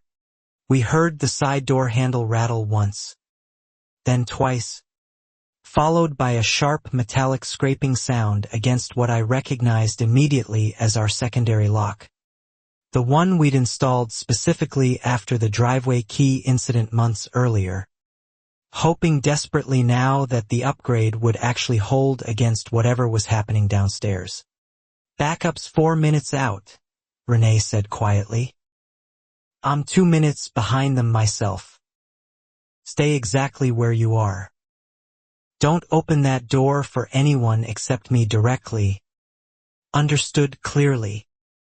I confirmed quietly, one arm wrapped protectively around Miles's shoulders, both of us listening to increasingly frantic scraping sounds against our stubborn secondary lock. The scraping stopped abruptly, replaced by heavier, more deliberate impacts against the door frame itself.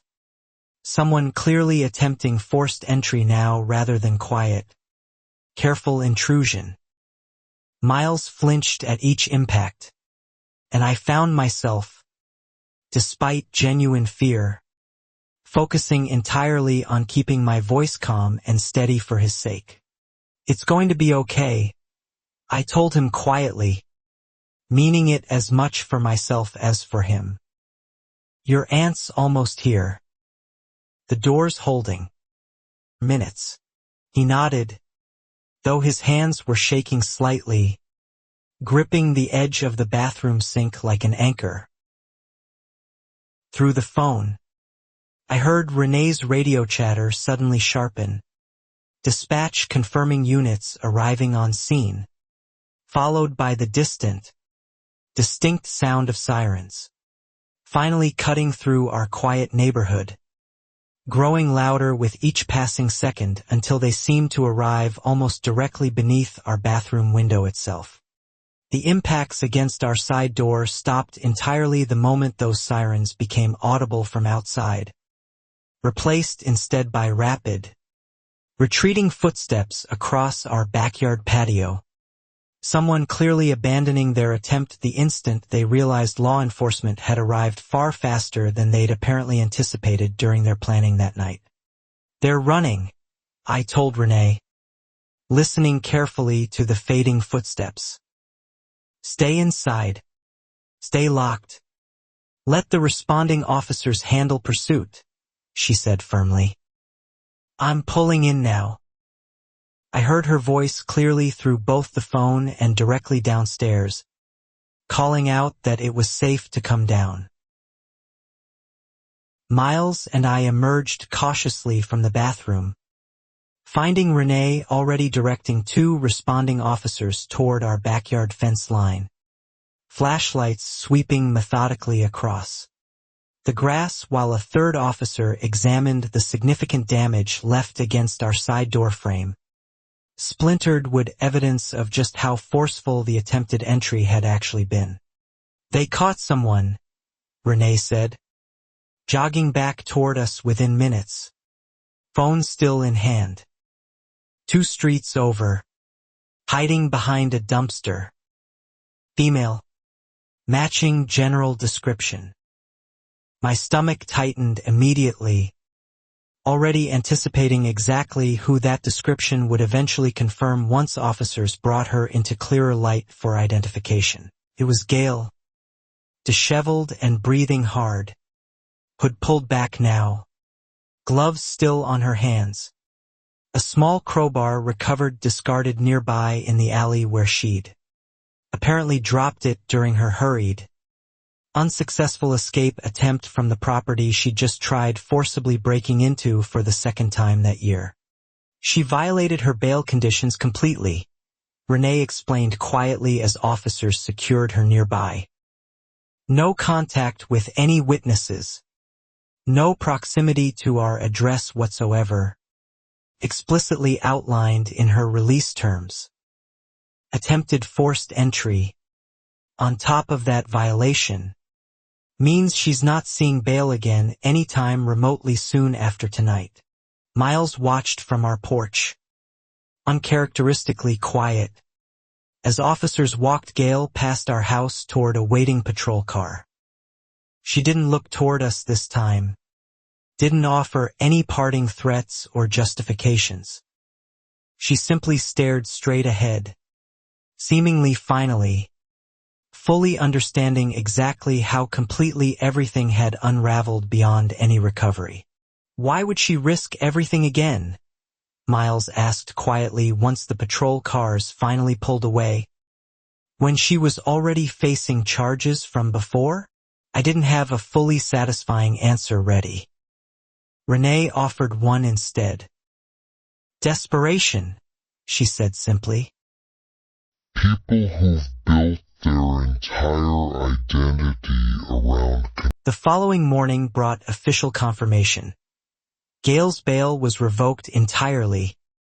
The new charges of attempted burglary and bail violation added directly atop her existing case, eliminating any remaining possibility of a lenient plea deal she might have otherwise negotiated before that reckless, desperate late-night decision completely changed everything. Pam arrived at our house before breakfast, having heard sirens overnight and immediately fearing the worst. Relief flooded her expression once we explained everyone was safe, quickly replaced by disbelief. She actually tried breaking in again, she said, shaking her head slowly. Even after everything.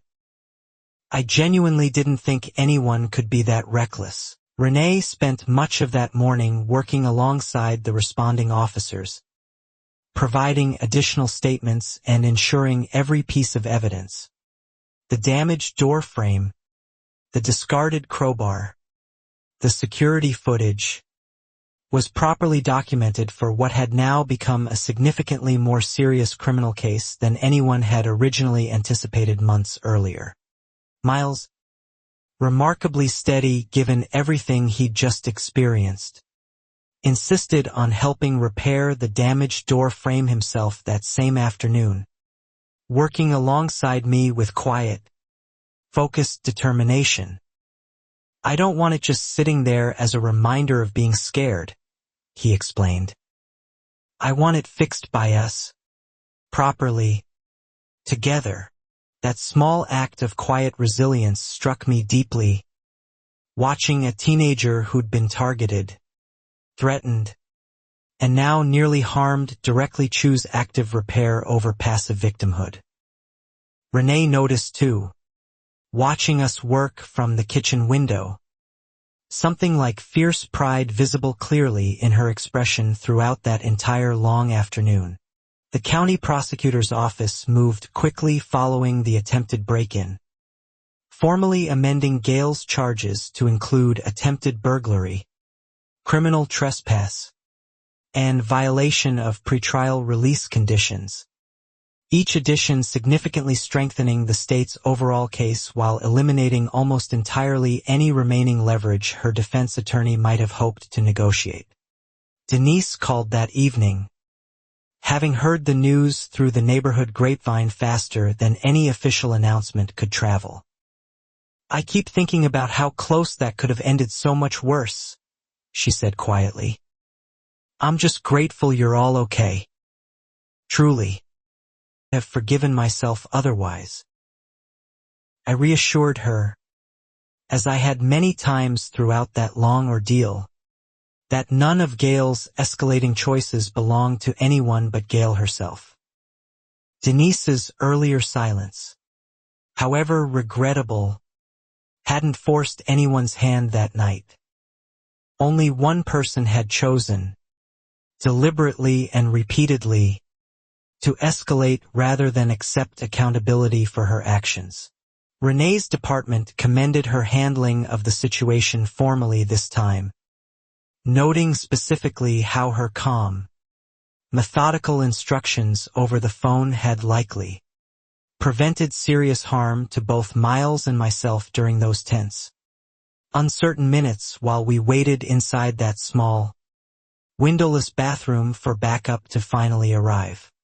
The interim HOA board issued another community-wide notice following the incident, reminding residents that Gail's bail revocation meant she remained in custody pending trial, effectively removing any lingering uncertainty about whether she might attempt further retaliation against our family or anyone else who'd testified against her months earlier.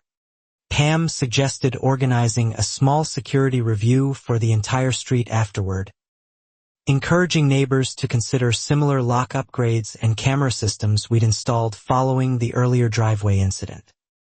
Several households responded enthusiastically, grateful for practical guidance rather than continued uncertainty about how to actually protect themselves moving forward.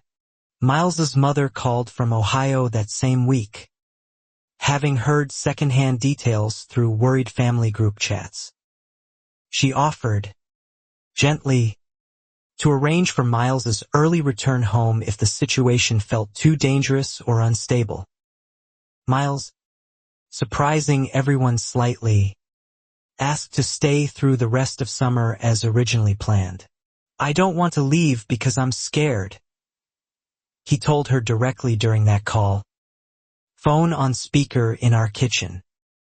"I want to leave because summer's actually over, on my own terms, not because someone tried to scare me out of somewhere. I actually feel safe now, especially after everything." She agreed, reluctantly but proudly. Renee and I spent that week reinforcing every entry point around our house, working alongside a local contractor Pam recommended, someone who'd apparently helped several other Maple Ridge families following the earlier community-wide lock changes. It felt less like fear now and more like reclaiming control deliberately, methodically, on our own terms entirely. The forensic evidence from the attempted break-in matched conclusively against fingerprints recovered from the abandoned crowbar, eliminated any remaining possibility Gail's defense might argue mistaken identity or coincidental proximity. Combined with the earlier fabricated covenant and embezzlement evidence, the prosecution's case had become, by this point, functionally unassailable. Gail's attorney, according to updates Renee received periodically through proper channels, reportedly advised her strongly against risking trial given the overwhelming, multiplying evidence now stacked clearly against her across multiple separate but closely related criminal charges accumulated throughout that increasingly desperate, poorly calculated summer of escalating decisions. 3 weeks after the attempted break-in, Gail's attorney formally requested a renewed plea negotiation, this time offering full cooperation and restitution in exchange for sentencing leniency. Regarding the newer charges specifically, though prosecutors made clear the earlier embezzlement and fraud charges would still carry their full, previously negotiated weight regardless. Renee attended the renewed plea hearing as a witness and victim representative. calm and composed throughout, offering a brief victim impact statement describing the fear our family experienced that night, without dramatics, simply factual, allowing the reality of what happened to speak plainly for itself before the presiding judge.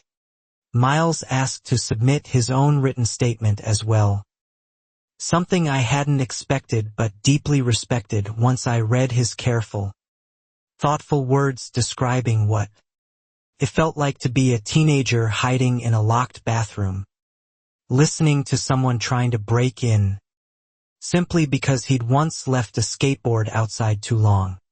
The judge read both statements carefully during sentencing deliberations, later noting specifically how the cumulative pattern, beginning with petty harassment and escalating steadily toward genuine physical danger, demonstrated exactly the kind of unchecked, entitled abuse of power the court intended to address firmly and unambiguously through this particular sentence. Gail ultimately received a significantly harsher sentence than her original plea agreement would have provided, reflecting both the embezzlement charges and the additional, far more serious attempted burglary and bail violation charges stemming directly from her reckless decision to return to our property months after her initial arrest. Watching her sentenced formally this second time, considerably more subdued than during the earlier hearing, I felt less anger than I expected and more simple, quiet relief that this particular chapter had finally, definitively concluded, with genuine legal consequences matching the genuine harm she'd caused throughout that entire difficult year. Miles, present again for this final sentencing, squeezed my hand tightly as the judge read the final terms aloud. "It's actually over now," he whispered, more statement than question.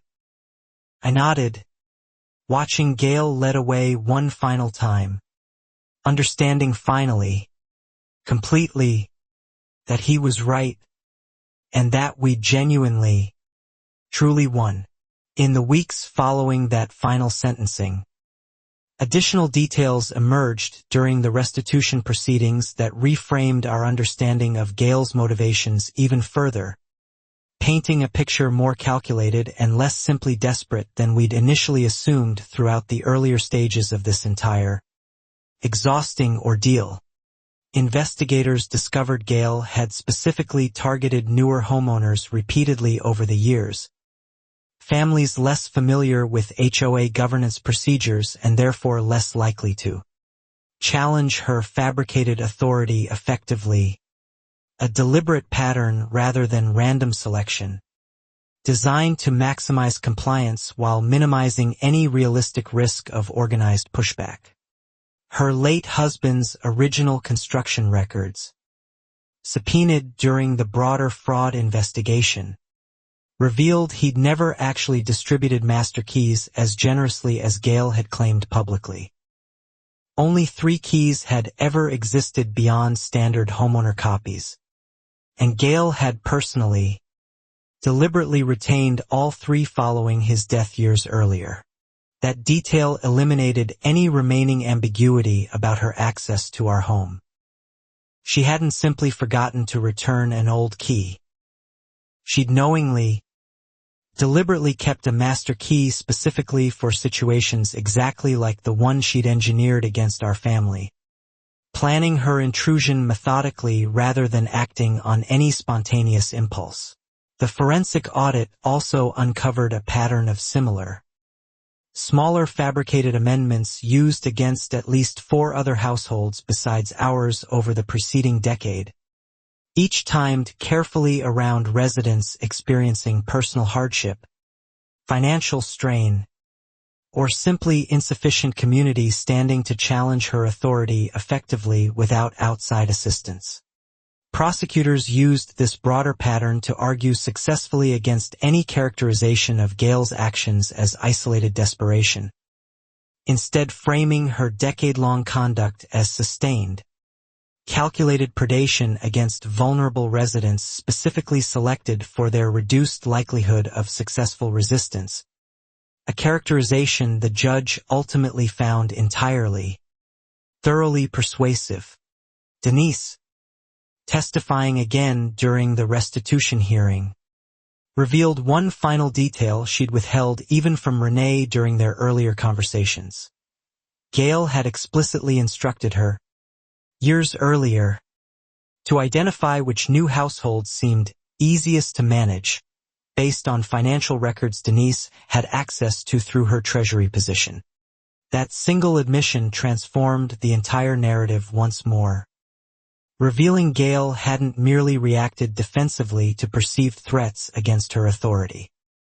She'd actively, systematically hunted for vulnerable targets, using insider financial knowledge to identify exactly which families would struggle most to fight back against fabricated fines and manufactured legal threats. Renee absorbed this revelation quietly, though I could see something harden further in her expression. Already firm resolve deepening into something closer to genuine, controlled anger. She wasn't just protecting her own secrets, she said later that evening.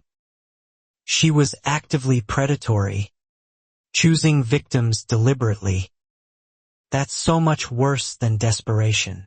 The restitution hearing ultimately expanded significantly once this pattern became clear, with the Hendersons and 3 additional previously silent families coming forward formally, each describing remarkably similar experiences: petty initial fines, escalating threats, and eventual departure from Maple Ridge under financial and emotional pressure they'd never fully understood. Pam, learning these fuller details for the first time alongside the rest of the neighborhood, seemed genuinely shaken by how systematically the manipulation had actually operated beneath the surface all along. I thought it was just her personality, she admitted quietly. I didn't realize it was actually... That distinction mattered enormously to how the community ultimately processed everything afterward. Gail's cruelty hadn't been simple bad temper or overzealous rule enforcement. It had been calculated, financially motivated predation dressed up carefully in the legitimate-sounding language of community standards and property value protection for over a decade straight. The final restitution order, once all affected families' claims were properly calculated and combined, exceeded $90,000 total, covering embezzled reserve funds, wrongful fines collected under fabricated authority, and partial compensation for families forced to sell homes below market value during Gail's most aggressive harassment campaigns. Recovering that full amount from Gail's remaining, significantly diminished assets proved difficult, given her husband's construction business had already collapsed financially years earlier.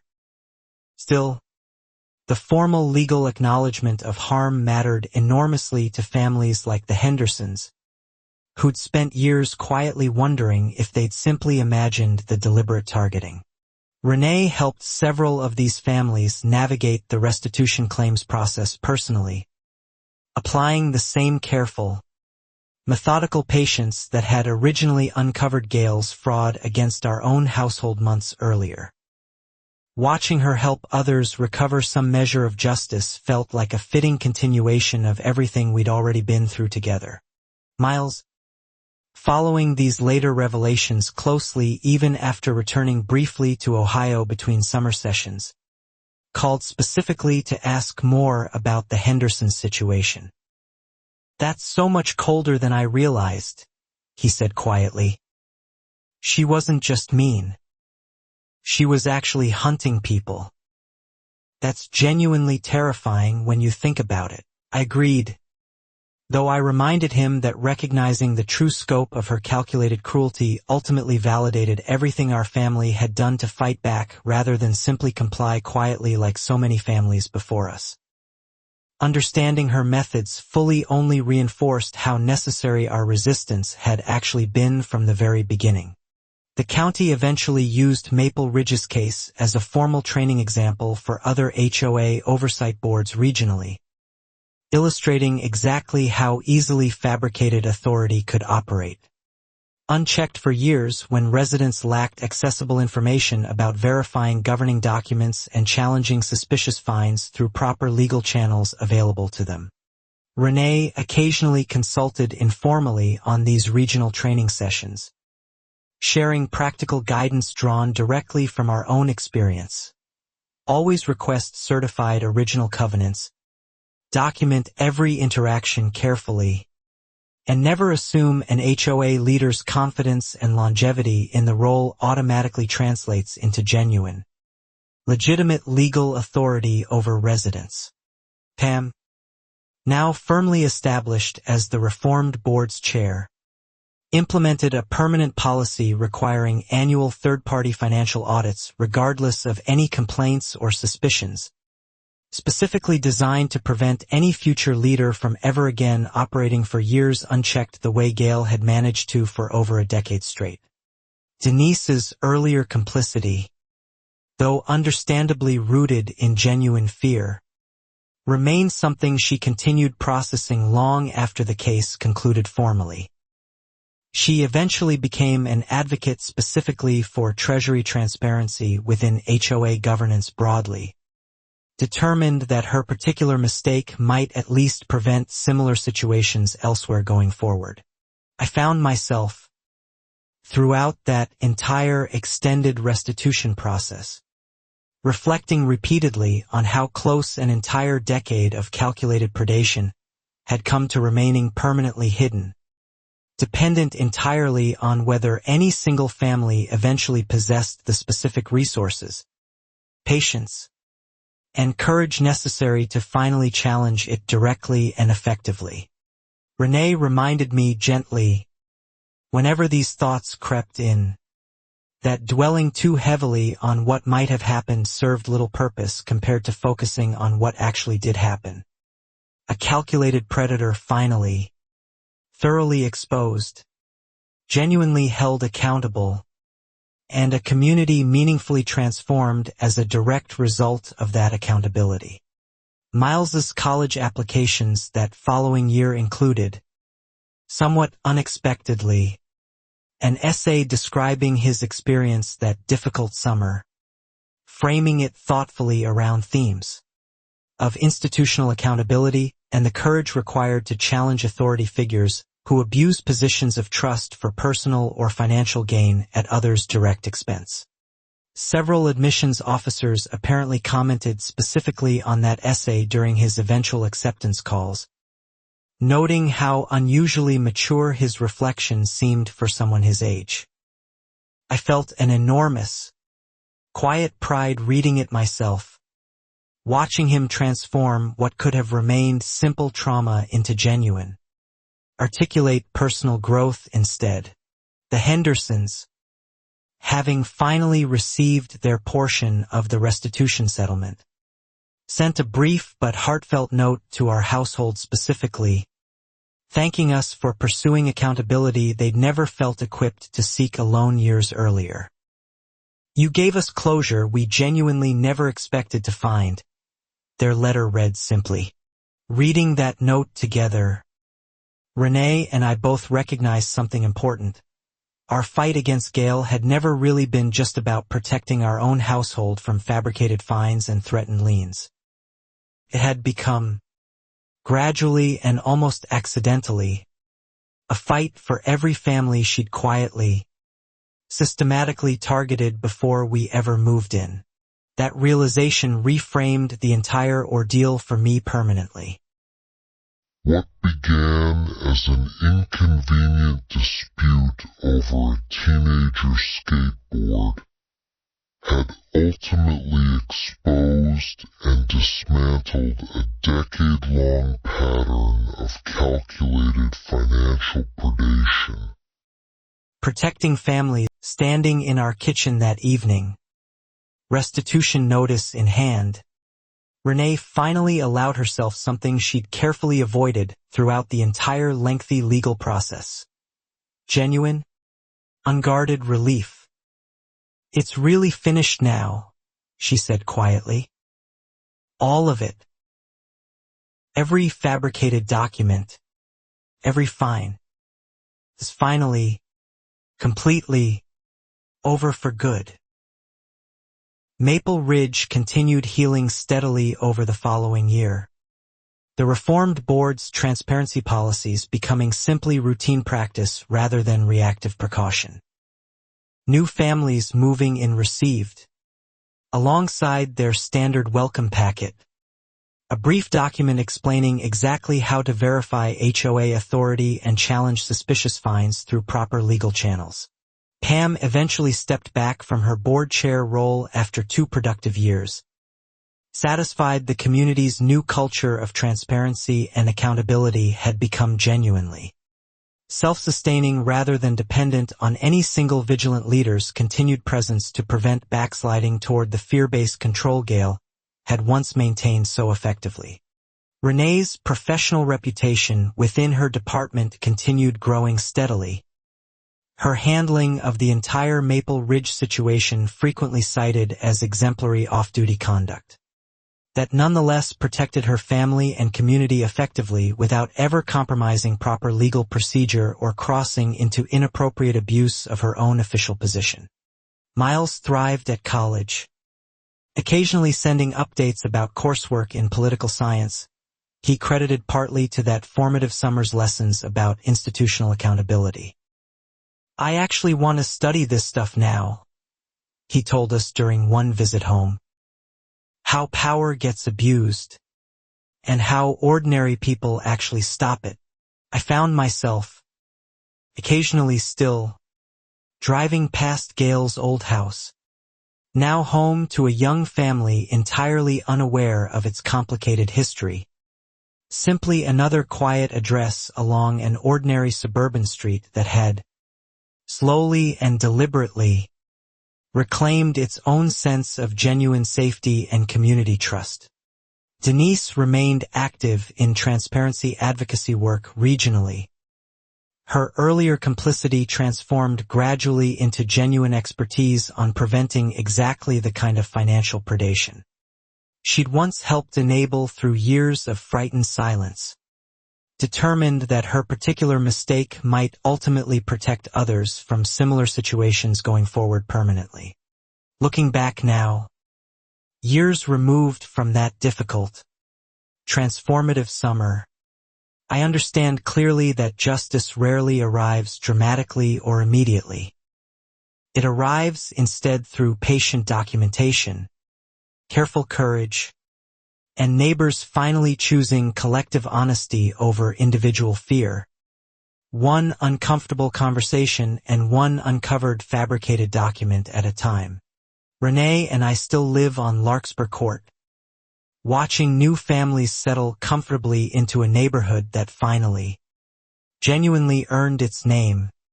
No longer a monarchy disguised as community governance, but an ordinary, imperfect, honestly functioning suburban street where nobody's front door ever again belongs to anyone but the family living safely behind it. Miles calls most weekends now.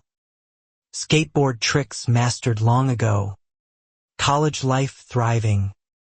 That difficult summer transformed permanently into a story he tells not with lingering fear, but with quiet, hard-earned pride about the summer his whole family, together, finally refused to stay silent.